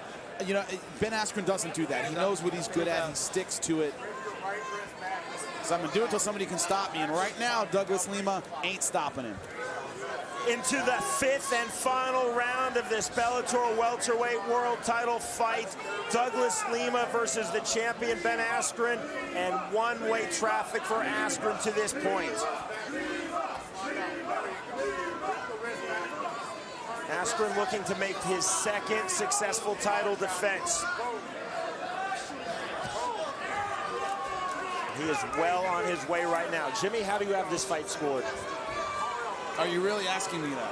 I mean, I know you have to, kind of. I mean, that's like your job, but 4 rounds to none, 10-9, Ben Askren. Unless you are blind, that's how you score this fight. Just because of positional dominance, are you tempted to throw in a 10-8? No, he just hasn't hurt him. I mean, for me, a 10-8 round is somebody's rocked. The fight's in danger of being stopped. A guy's really damaged, and that just hasn't happened. But easy, 4 10-9 rounds for Ben Askren. You should have said 10-8 Lima just to see if our audience was really paying attention to your scorecard. I hope they do anyway.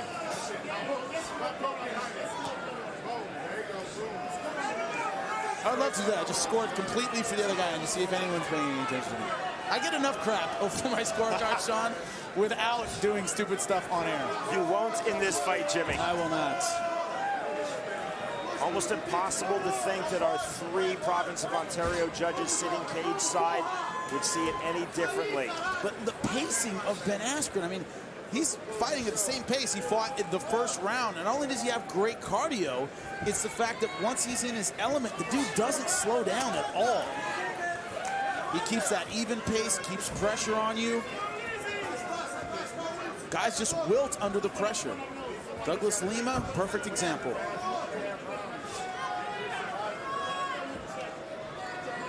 Lima again looking for the up kick, being stacked by Ben Askren.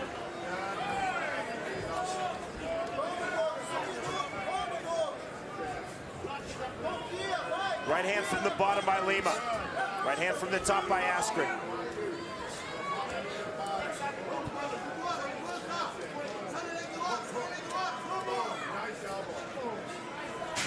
And Douglas Lima has just been dominated from start to finish. You said it, he's looked so impressive up until now. And, you know, Ben Askren has just made him look pedestrian. Askren just effortlessly stacking Douglas Lima. Lima is a vicious fighter. He is a buzzsaw.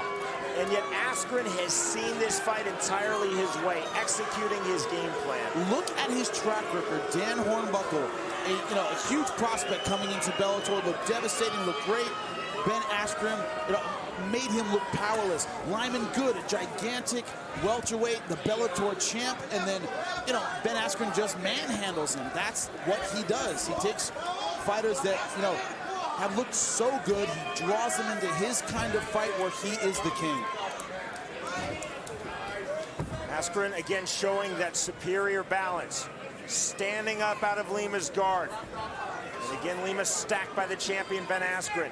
Closing seconds of this 5th and final round, closing seconds of this welterweight world title fight. Askren looking to cruise to the finish line.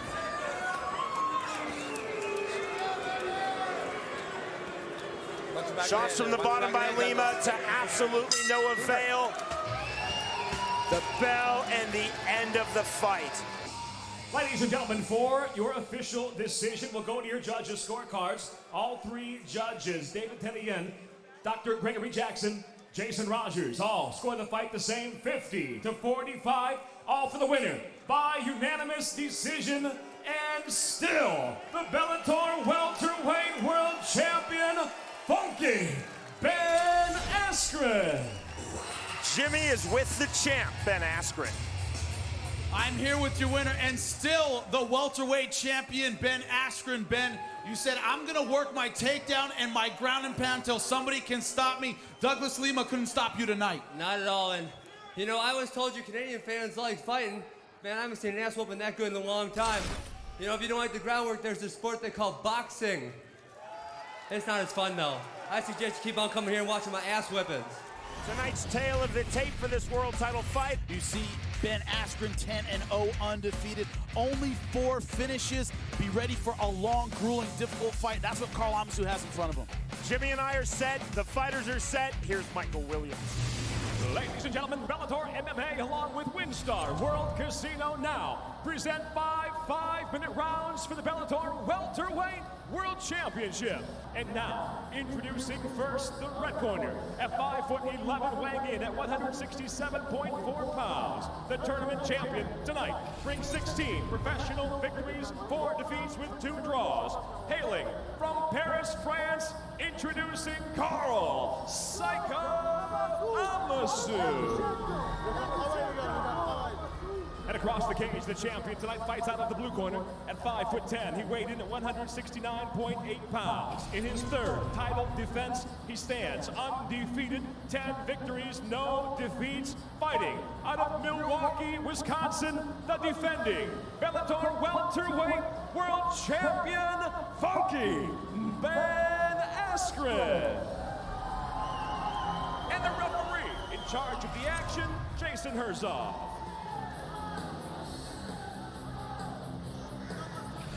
This Bellator Welterweight World Championship fight is under the unified rules of MMA. It is scheduled for 5 5-minute rounds. Bro, fighter, you ready? Fighter, you ready? Let's fight! The bell in round number 1. Karl Amasu, known for his explosiveness, his power. Oh, good right hand. Ben Askren needs to get this to the ground now.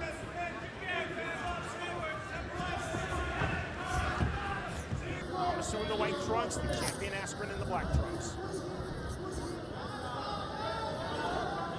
How Amasu wants to fight on the outside, but he's on his back already. Close guard from Amasu.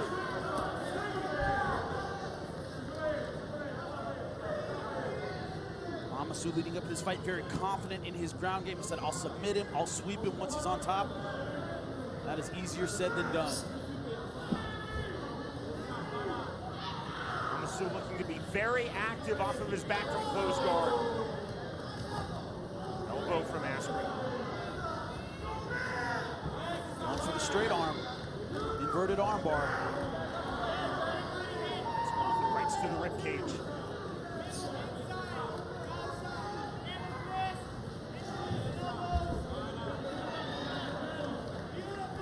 I think Ben Askren knows that Karl Amasu is most dangerous in this opening round.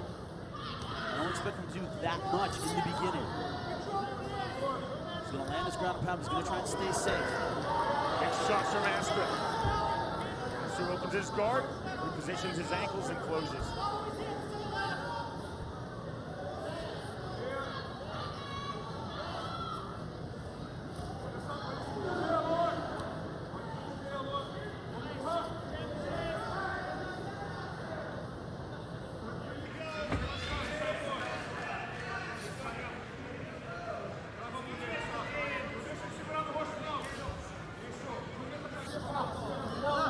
This for the Welterweight World Championship, Karl Amasu earning this world title shot by virtue of becoming a Bellator tournament champion versus the Bellator Welterweight World Champion, Ben Askren.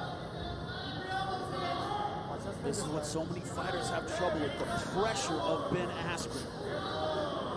He doesn't have devastating ground and pound, he just doesn't quit.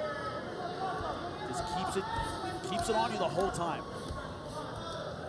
Never stops, great hit pressure, very hard to submit. It's hard to get him off his game when he's on top. Amasu throwing a lot from his back. Askren missing with that right hand. Back to the right hand. That landed.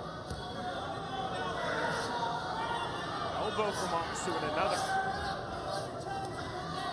Amasu very active with his strikes from his back. You have to use that to set something up. Strikes from the bottom are never going to be as effective as strikes from the top. You can't trade strikes when you're on the bottom. Look at the wrist control from Askren. Amasu now bringing his man in close. This is what Ben Askren said he was going to do. He said, yeah, he's explosive, he's dynamic. Wait until I wear him down. Now he's cut over the left eye is Karl Amasu.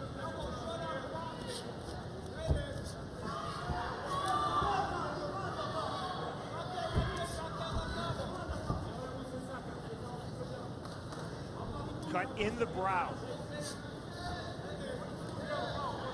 Now what we see from a lot of fighters, they have a game plan, they think I'm gonna do this, this, and this, and then Ben Askren just stays on him the whole round, and it's very disheartening.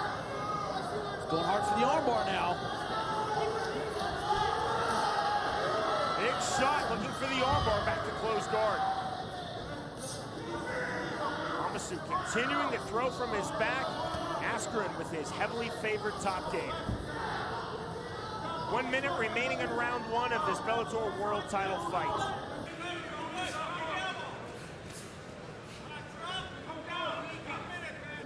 As I was saying, a lot of guys get disheartened because they have a game plan and Ben Askren won't let them implement it at all.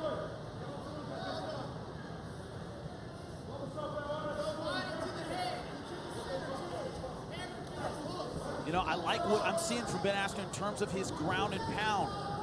He's doing a lot more damage than he's done in previous fights from this position. Closing stages of this opening round. Is this what you expected, Jimmy? Yeah, it pretty much is. Look at those elbows, though. He's doing a good job of slicing up Karl Amasu. Amasu cut, and you see the blood on his forehead in his left brow. Back to the elbows.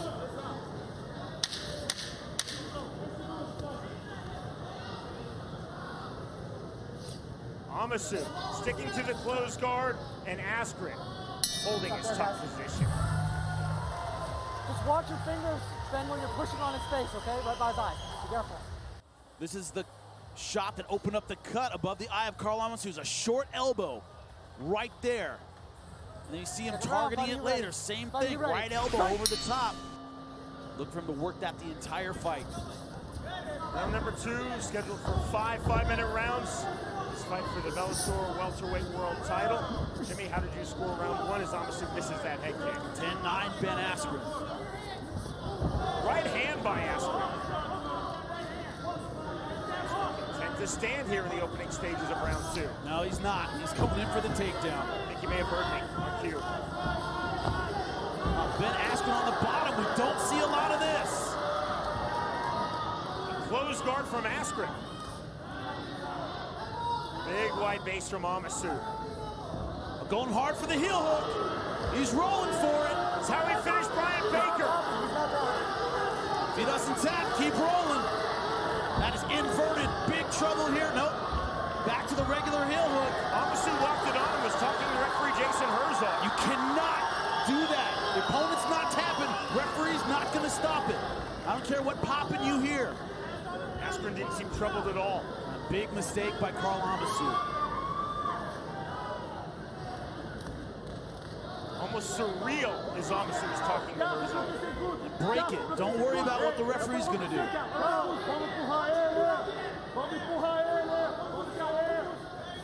Another elbow from Askren. Frank Mir once said it. He goes, I got to break it. You tap, good for you. But that's what I'm going for. He took his focus off the leg lock. Now he's in big trouble. Don't get a lot of opportunities with Ben Askren on his back. The cut in Amasu's left brow that opened in round 1 is really flowing blood here in round 2. Straight right hand from the champion, Ben Askren. This is the demoralizing I'm talking about. Look at the back of his head is on the canvas. He's just eating shots. You can be explosive, you can be physical, but a guy in good position, all of that goes away. Big elbow from Askren.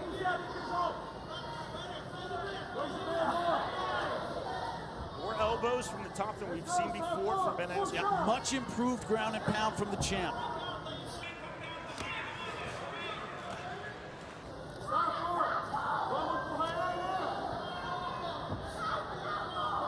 Now that he has a target over the eye, look for him to target that elbow over and over.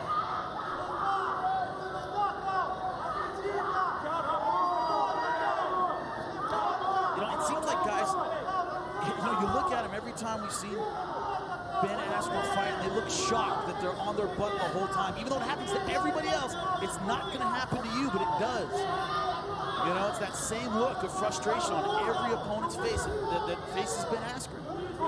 Blood can be very demoralizing to some fighters. Other fighters don't care at all. The reality is, if the blood gets in your eye, it is very difficult to see. These are the positions that Karl Amasu has to explode from. And he just can't do that. Look at that heavy top game of Ben Askren. And don't expect Ben Askren to get tired in these positions. He's been grappling his whole life. Nearly has full mount.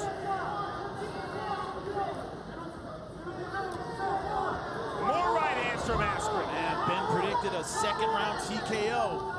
If he pours on, he might get it now. Because Amasu looks totally spent. These are some good shots. Some of the most powerful we've seen from Ben Askren. Look at referee Jason Herzog, top of your screen, moving ever closer. Man, his face is just a mask of blood. And Askren said he wanted to finish in this fight. He might get it. One-way traffic at the moment for Ben Askren. Another big right hand. Amasu can't find the exit. Elbow. Because positionally, Ben Askren has not given him one. Very tight with the hips, just nowhere to go. Askren turning up the punching volume, looking for the TKO. This might be it. Amasu can't show the referee something, this is going to be over. Amasu holding half guard, eating a lot of shots from the top. More shots from Askren. Amasu trying to answer back, show the referee something, but man, he's getting teed off on him. Final seconds of round 2. Can Askren finish? Amasu trying to hold on. We'll go to round 3.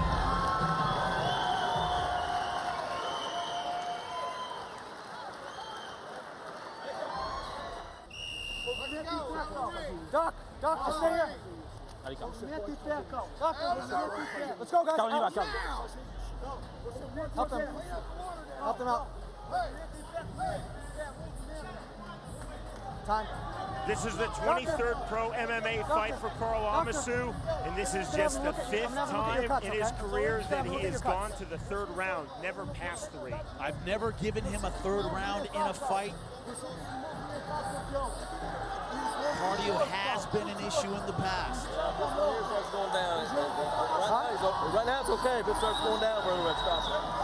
You gotta guard these cuts, okay? Be careful of these cuts, okay? They're looking at them. We are going to continue. Let's get back. Ben Askren, meanwhile, this is his 11th pro MMA fight. He has gone the full 25 minutes, all 5 rounds, in 3 of his last 4 fights. This is what Askren lives for. Deep water, dragging guys down. Jimmy, 10-9 or 10-8 for Askren round 2? I gave it 10-9 just because Karl Amasu did have his moments with that heel hook, but you can easily call that a 10-8 round. So 2018 for the champion Ben Askren on your unofficial scorecard. Very true. And here we are again. Amasu trying to hold guillotine. Did not find it, not even close. Askren pops his head free, back to the right hand, back to the heavy smothering top game.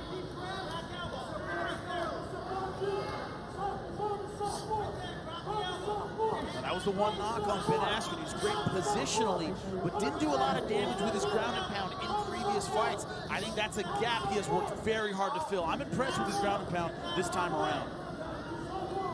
Holding half guard.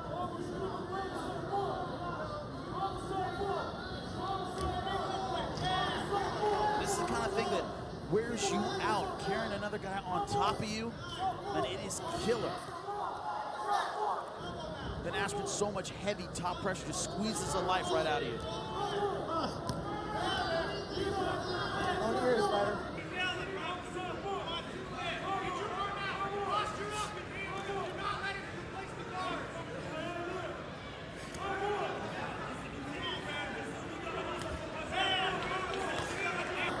Man, big right hand by Ben Askren. Karl Amasu just doesn't seem to have much left. All defense for the Frenchman Karl Amasu. All offense for the American, the Olympian, the Bellator welterweight world champion Ben Askren.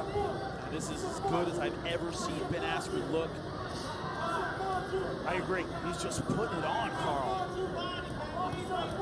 All ears. Ears, please. The beginning of the fight, during Amasu's walk-in, Jimmy, I used the words for Amasu. Explosive, dynamic, at times devastating. He's really been none of the 3 in this fight. He's been stuck on his back. And no one's that explosive from your back with a guy like this on top of you.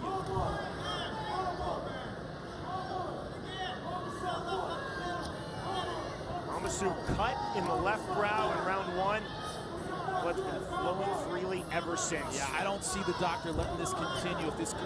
If they check out this cut, I think they stop this fight because there's blood everywhere. The chief second, the trainer of Karl Amasu, is his older brother, Pride veteran Bertrand Amasu. Does he let this fight continue? I don't know if I would, to be honest with you. I mean, he hasn't shown me anything. You know, you got to show me something. Show me you have an answer to this game, and right now he hasn't. I wouldn't let him go out there and take more. Do you think like a chief second or like an older brother? If you're going to be a chief second, think like a chief second. I don't care if the guy in there is your son or your brother, you're a chief second before anything else right now. Does that a dynamic, though, doesn't it? It certainly does. Look at that. Amasu absolutely stuck on his back. Right now, look, just not offering anything back. trying to hang on, trying to hold on, but if he doesn't show something, they got to stop this fight. And the thing is that Askren hasn't landed that big punch that has rocked him, that's really hurt him. You know, he's cut him up, he's sliced him up well, but it hasn't really had him rocked enough where Jason Herzog could stop this fight. And Amasu, to his credit, he's moving, he's slipping, he's intelligently defending himself. 1:15 remaining in round 3. Yeah, but if this goes another minute 13, I don't see the doctor letting this keep going. I just don't see him allowing this fight to continue. Trying to push him off. Look like there might be a heel hook there, but I don't see him getting that. Just an overwhelming accumulation of blows from this top position of Ben Askren. Amasu still holding half guard. See here, about to pass. He sneaks that lead through side control. Look at Askren sitting through on his hip. Now stepping over into full mount. Can he find the finish in the closing seconds of round 3? I think this is going to be it. Jason Herzog telling Amasu, you've got to move. 20 seconds left. Can Askren finish?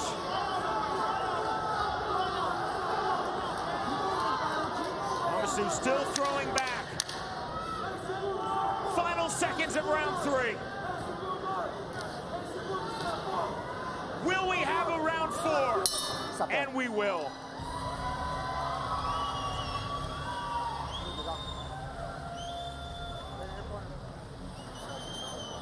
Take him to the corner. Yeah.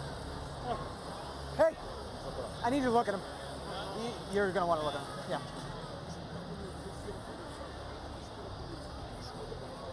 Olha pra mim. Eu sei, olha pra mim. Você pode, respira fundo. You guys got the minute, okay? Do your best. Respira fundo. Respira fundo. Eu quero que você respire.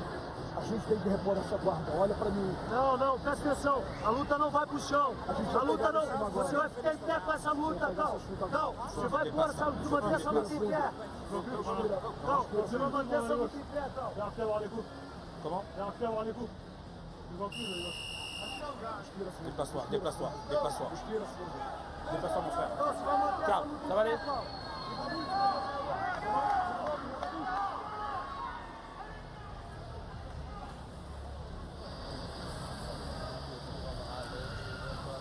No, no, no, please. No, no, we can't. We can't. I can't. It's the time.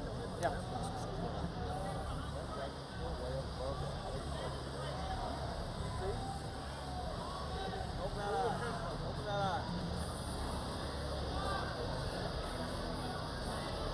Karl Amasu's left eye is a disaster. I'm right here. Fully closed. I mean, that left eye. I don't see how they can let this fight continue. I honestly don't see it. He can clearly not see out of his left eye. Multiple cuts over the eye. So I'm going to stop it. He's getting I'm going to stop it. You're blaming on me? Yeah, I'm going to blame it. Is that okay? Carl, we've got to stop the fight. That's it. I'm sorry. I'm sorry. Totally agree with that stoppage. His face was a bloody mess. No point in going out there for the next round. Survived round 3, but due to a physician stoppage, unable to answer the bell for round 4. So that will go down as a third-round TKO, 5 minutes for Ben Askren as he retains his Bellator welterweight world title in absolutely dominant fashion. Unbelievable job. Brutal ground and pound. That is a scary champ right there. Forget the physique, forget the explosiveness, forget all the knockouts.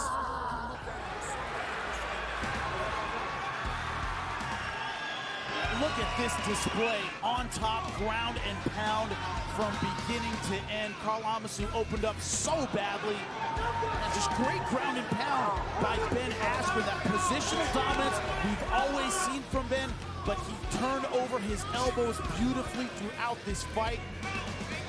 Just unloading on Karl Amasu from start to finish. What can you say but dominance? Total, complete dominance. Let's send it now to Michael Williams. Ladies and gentlemen, upon the completion of 3 rounds of action, the cage side physician makes the call. Referee Jason Herzog, upon his advice, waves a halt. to this contest. Therefore, the winner by TKO and still the Bellator welterweight world champion, Funky Ben Askren. Let's go to Jimmy. I'm here with your winner and still the champion, Ben Askren. Ben, as dominant as we have ever seen you in the Bellator cage. Beautiful ground and pound, my man. Tell me how you're feeling. Great, man. I told you guys it was just a matter of time until my hands got some power in them. I'm dominant positionally. Now my hands got power. If you're a welterweight anywhere in the world, better watch out, I'm coming. You heard it, of course, a bunch of guys in the quarterfinals tonight moving on for a chance to face you. Tell me what you think of the competition at 170. It's just the same thing I said yesterday. I think Douglas Lima is the best guy there. Ben Saunders is probably going to meet him in the finals. He's got a tough fight with Weidman, but I got a Russian that I need to handle some business with. So I must break you. Our tale of the tape for this world title fight. You see the 3-inch reach advantage of Andrey Koreshkov. Can he make it work for him? Can he get to the chin of Ben Askren? That's the question of the fight. Let's go to Michael Williams. Bellator MMA now presents 5 5-minute rounds for the Bellator welterweight world championship. And now, inside the cage, we introduce first the red corner at 6'1", weighing in 169.2 pounds. Tonight, he brings an undefeated professional record with 13 victories, no losses, fighting out of Omsk, Russia, introducing Andrey Koreshkov. And across the cage, the champion tonight, fighting out of the blue corner at 5'10", weighing in 169.9 pounds. As a professional, he too stands undefeated, 11 victories, no defeats, fighting out of Milwaukee, Wisconsin, the defending Bellator welterweight world champion, Funky Ben Askren.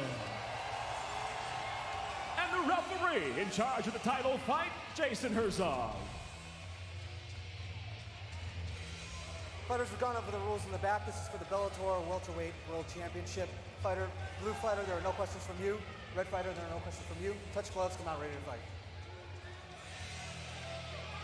Tonight's 2 Bellator world title fights are governed by the unified rules of MMA and are scheduled for 5 5-minute rounds. Ben Askren said the takedown will come quickly, seconds after the opening bell. We shall see. Fighter, you ready? Fight! The bell in round number 1. Should not touch gloves with Ben Askren. That gets you too close to him. Well, there's the shot, the sprawl, and well defended by Andrey Koreshkov. Going hard for the takedown, and he gets it on the second attempt, and now locking up the guillotine. That's not a guillotine. That's a wrestling move. It's called a head chancellery.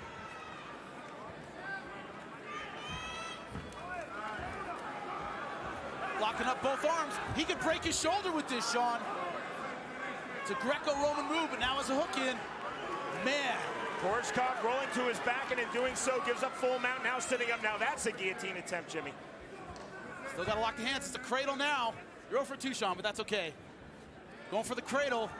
I need to go to wrestling practice with you. Hey, it's been a long time for me. I just remember the names. So here, tying up the arms. That's a funky Ben Askren. You don't see positions like this that often in MMA, even in wrestling. A near side cradle, I mean, who uses that? In a guillotine position now. He might finish this. That is tight by Askren, looking for the very quick first round submission finish. You see the arm in. Pat Curran got against Shamalayev from this same position. There's the close guard now from the champion Ben Askren. Thumbs up from Koreshkov. It's on the jawline. Askren still committing. And now lets it go. That's one thing he has not been able to really show in Bellator, his submission skills. Great control, but no real submission victories. Askren grapevining the leg. So sticky on Andrey Koreshkov. This is absolutely the fight Koreshkov did not want. He got a submission against Ryan Thomas in his Bellator debut, but that was a bad stoppage. Thomas was still okay. Askren looking for the inside trip. Askren finds angles and positions that literally no one else in MMA finds. But even other wrestlers don't find. I mean, when he was wrestling in Missouri, I remember watching him and going, you know, his opponents looked confused, like they had just never seen anything like this before. And those guys have been wrestling their entire lives. Kind of like me when I thought he was locking up those guillotines. Exactly, it's confusing. I understand why. I don't blame you, Sean. Like I said, he was using a near side cradle. I mean, who uses that in wrestling? I mean, in MMA. Punches now from Askren from the top. Once again, because of the training methods Koreshkov used, this is the first time he's ever felt this before. Referee Jason Herzog keeping a watchful eye. Now going for the rear naked. A real commitment by Askren. Never got it below the chin. Part of Askren's style is he doesn't end up in the kind of positions that usually a good submission really comes from. It's usually in a funky place where it's hard for him to submit a guy, but easy to keep pressure on him. Outstanding elbows by Ben Askren.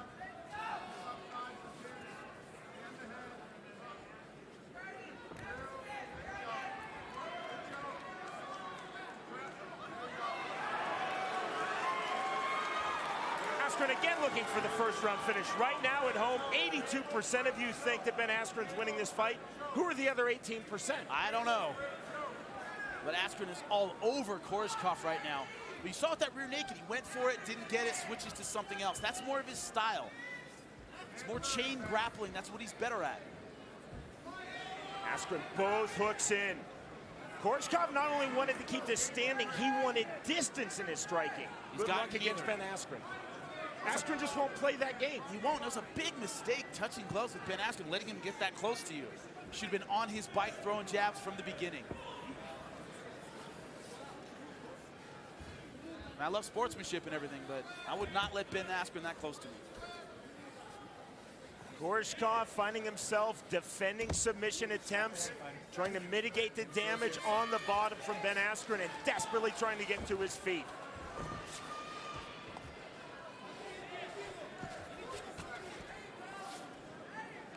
Here's where he's in danger. Wrestlers usually have great front chokes. Look at the ankle pick from behind. Who does that in this sport? Yeah, that's pure wrestling right there.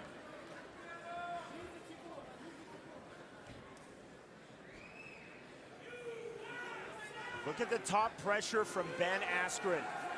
A frustrating round number one for Andrey Koreshkov. This is the first of our 2 world title fights, Bellator Live on Spike. This is for the welterweight world championship. Next up, it is the Bellator lightweight world championship. And it's the champion at 170 pounds of Bellator, Ben Askren, on cruise control. This is what I was talking about. Look in the opening round. He comes in. Right now, Koreshkov should be angling on his bike, and he's touching gloves with Ben Askren, and Ben Askren took advantage of that. Round number 2 just underway. Andrey Koreshkov holding top position. So hard to keep against Ben Askren. The undefeated Russian Andrey Koreshkov in the white trunks, the undefeated American Bellator reigning welterweight world champion Ben Askren in the black trunks. You cannot mix it up with Ben Askren on the ground. Even if you're on top, that is an opportunity to stand up. You start rolling around with this guy, you're in trouble. That's what he was so good at when he was wrestling NCAA. It looks like he's about to get pinned, and he ends up coming out on top. How simple did that look by Askren against an undefeated fighter? Side control to mount, now the back mount, both hooks in. A lot of people ask me, is Koreshkov the most dangerous guy Ben has fought? They're all dangerous. None of them are dangerous on their butt, and that's where they end up against Ben. All the dangerous strikers he's fought, when it's, you know, who's more dangerous? Well, none of them are dangerous when they're on their back. USA!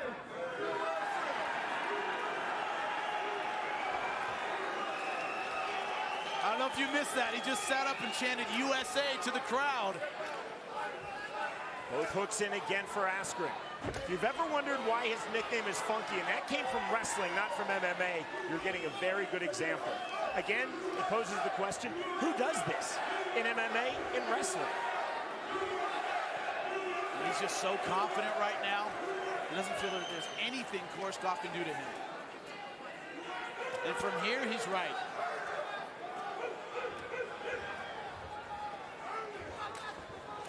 Askren again, you see, spreading out the legs, and now taking the back of Andrey Koreshkov. who has blood coming from under his right eye and is in danger of giving up on the rear naked choke, or at least giving away the rear naked choke. Not in danger of giving up, at least not yet. A lot of fighting Koreshkov, but this is one-way traffic.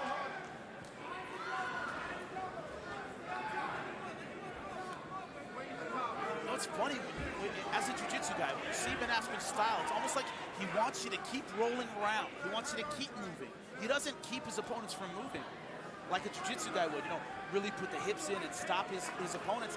He doesn't do that. He likes this transitional kind of game. Look at Askren sucking in the left wrist of Andrey Koreshkov, trapping the arm. Jimmy, I like to think that you and I have pretty deep knowledge of the sport of MMA, and I'm just bereft of ideas. Who has ever fought like this on the ground in MMA? In a submission way, the closest I can think of is Sakuraba, who would do funky stuff where you didn't know where he was coming from or what he was doing, that kind of style. It's the only thing I can think of. I'm a huge fan of Kazushi Sakuraba, but I don't even think he would roll to these odd angles. Ruben Asado, but all those guys were submission guys. You know, they would attack from funky positions. Ben holds funky positions. He moves in a strange way. So it's even the funky submission guys like Imanari, they don't move like this. Askren stepping over, looking for north-south.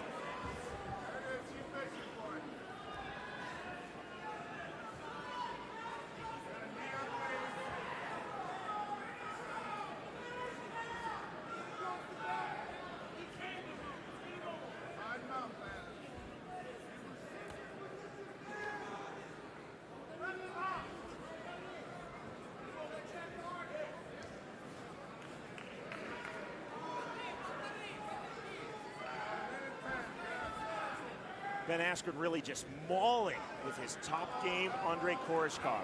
And now he's got a crucifix. See the arm trap now, stepping over with the knee position. And Koreshkov, again, in all sorts of trouble, but when has he not been in this fight? The thing is, also remember, this is his conditioning level. You know, Ben Askren can grapple forever. He can do this for hours at a time. He's been doing it his whole life, so he can keep the pace on when you're out of gas.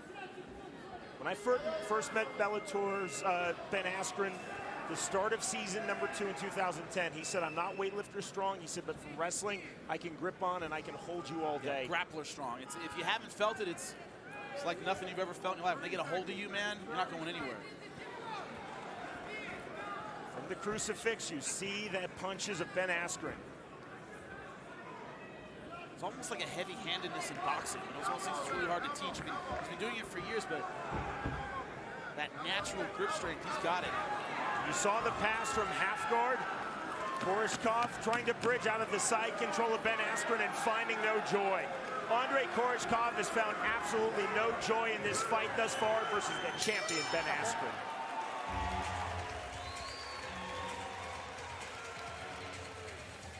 You see that right after the round? Alexander Shlemenko literally went out and picked Koreshkov up and carried him back to his corner. That's not a good sign at the end of round number 2, Sean.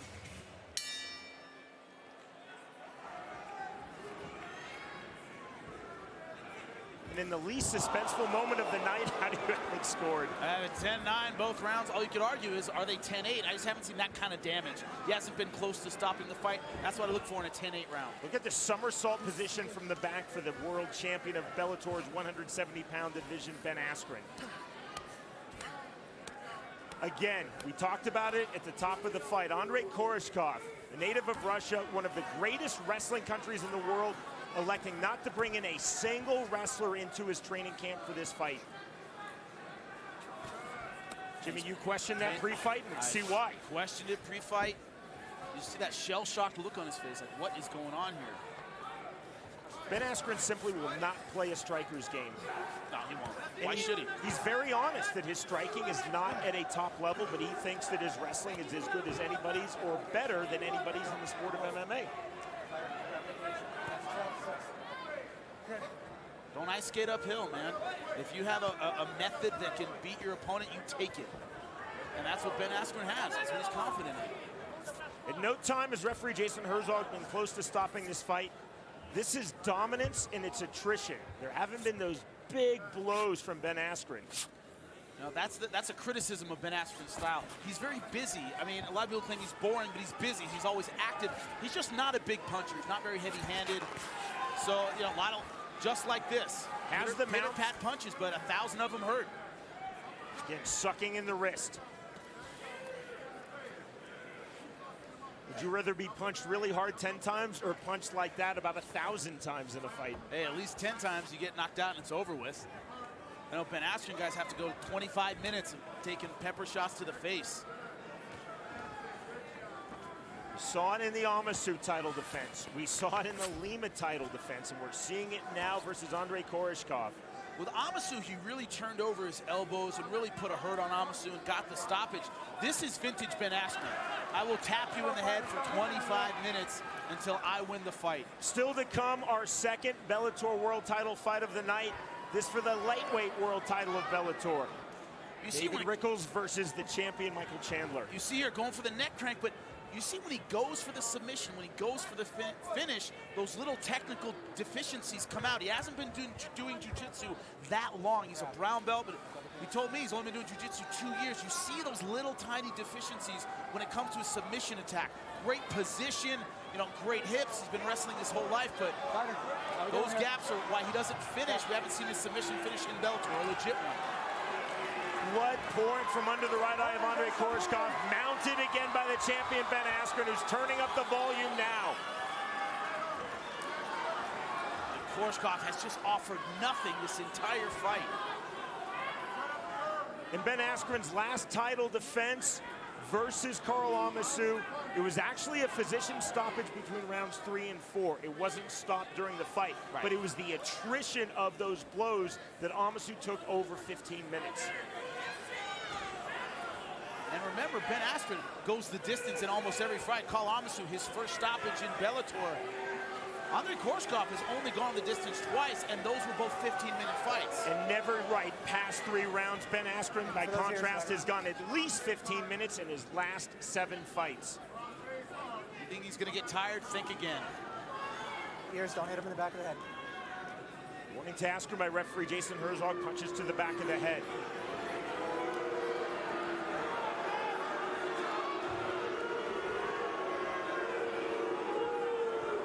Total and utter dominance by Ben Askren. People in the crowd, stop booing, because Ben Askren does not care. It will not change anything. Koreshkov desperately trying to get to his feet. And again, Koreshkov, Jimmy, of course, he's not an inside striker, he's an outside striker. He's not a guy who's going to clip you with a short left hook on the inside from a clinch. He's not that Mike Tyson type of striker. It's not the dirty boxing, it's not the Thai plum, it's the range. It's the range. And again, Ben Askren won't play that game. He may be clipped, but he's not going to let you stay on the outside and pepper him with shots. Yeah, he's a Tommy Hearns kind of striker. At the end of your punch, he's deadly, but once you're inside, that's his weakness. Askren now looking for the armbar. Closing seconds of round number 3.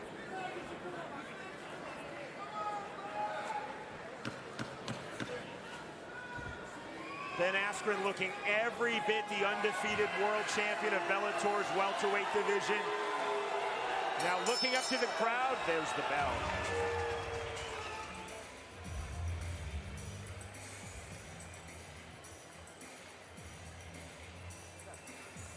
Jimmy, so the only suspense, do you have a 10-8 round for round 3 or 10-9? I have a 10-8 for round 3.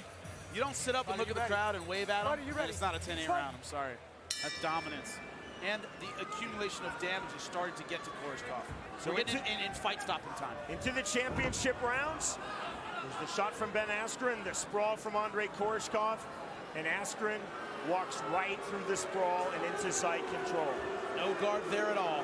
And right back to full mount. Now passing over full mount, looking for the head and arm choke that finishes Ben Askren. That was slick. He might have it now. Koreshkov just not putting up much of a fight here. Koreshkov cut under his right eye and cut in his left lid. Askren giving up on the choke attempt, couldn't pass into the cage, and easily, and I mean easily, back to full mount. Koreshkov is done. Done. I mean, he's in there, he's got heart. He's still got to move under here. Doing something, but referee Jason Herzog just told Koreshkov, you have to move, you have to do something. This fight is finished. This is what Ben Askren does. He mentally breaks guys. Right now, Koreshkov clearly to me has nothing left. Jimmy, do you think the training camp of Koreshkov was naive? Yeah, yeah. I mean, they're great wrestlers in Russia. It's an outstanding, country in the Olympics and freestyle wrestling. And to not bring in one of those guys, I mean, I don't really understand it. The way he talked about it was, hey, it's an MMA fight. I trained MMA, and that's great. But Ben Askren doesn't fight that way. He doesn't make it an MMA fight. He makes it a wrestling match, and can't beat him at that. So the other side of that is, and probably to Koreshkov and his trainer Alexander Shlemenko's point, how much wrestling really is Koreshkov going to learn in 8 or 10 or 12 weeks of a training camp? It's not about learning it, it's about experiencing it, is all I can say. You know what I mean? If you've experienced what it's like to be in there with a guy on Ben Askren's level, at least it's not surprised when you're in the cage. At least you can say, hey, I've been here before, it's a mental boost. You know what I mean? Everybody who fights Ben Askren talks about, I thought he wouldn't take me down, then he took me down and I was shocked. If you've been in there with high-level wrestlers, you get tossed and you go, oh, okay, well, it's Tuesday. I'm used to it. You know what I mean? It's just mentally so much better. It improves your wrestling, but it's more about experiencing that level. You don't do it for the first time in the cage. Jimmy, I completely agree with you. You have to at least simulate these positions. Look at the positioning of referee Jason Herzog. The closer he gets, the more likely he is to stopping this fight. He just wants an excuse right now to stop this fight. Askren was talking to Herzog, telling him he's done. Stop this fight. He is done. There's the back mount. I think the end is really, really close now. If Ben Askren loaded up on a couple shots, this would be over. Let's go, fighter. Koreshkov just turtling down, taking the punches. There's the double punch to the head, the right hand, the left hand. That is it! Title defense number 4 for Ben Askren, and he made it look easy. Andrey Koreshkov had nothing for Ben Askren tonight. Nothing at all. Much of a highlight here for the end because Ben was doing what he did the entire time. It was just totally clear Koreshkov wasn't going anywhere. I think that's a humane stoppage by Jason Herzog. You can tell at the beginning of this round, Koreshkov was done. Nothing big there, but Koreshkov just not answering back. Ben Askren, Bellator's reigning and undefeated welterweight world champion, absolutely dominating Andrey Koreshkov. Let's take you to round number 4.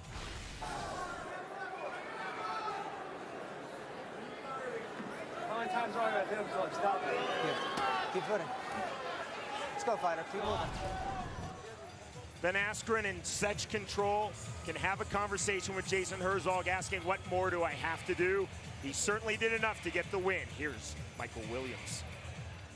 Ladies and gentlemen, inside the Bellator cage, referee Jason Herzog steps in, waves off the contest due to unanswered strikes. Official time, 2 minutes, 58 seconds into round number 4. The winner by TKO and still the Bellator welterweight world champion, Funky Ben Askren.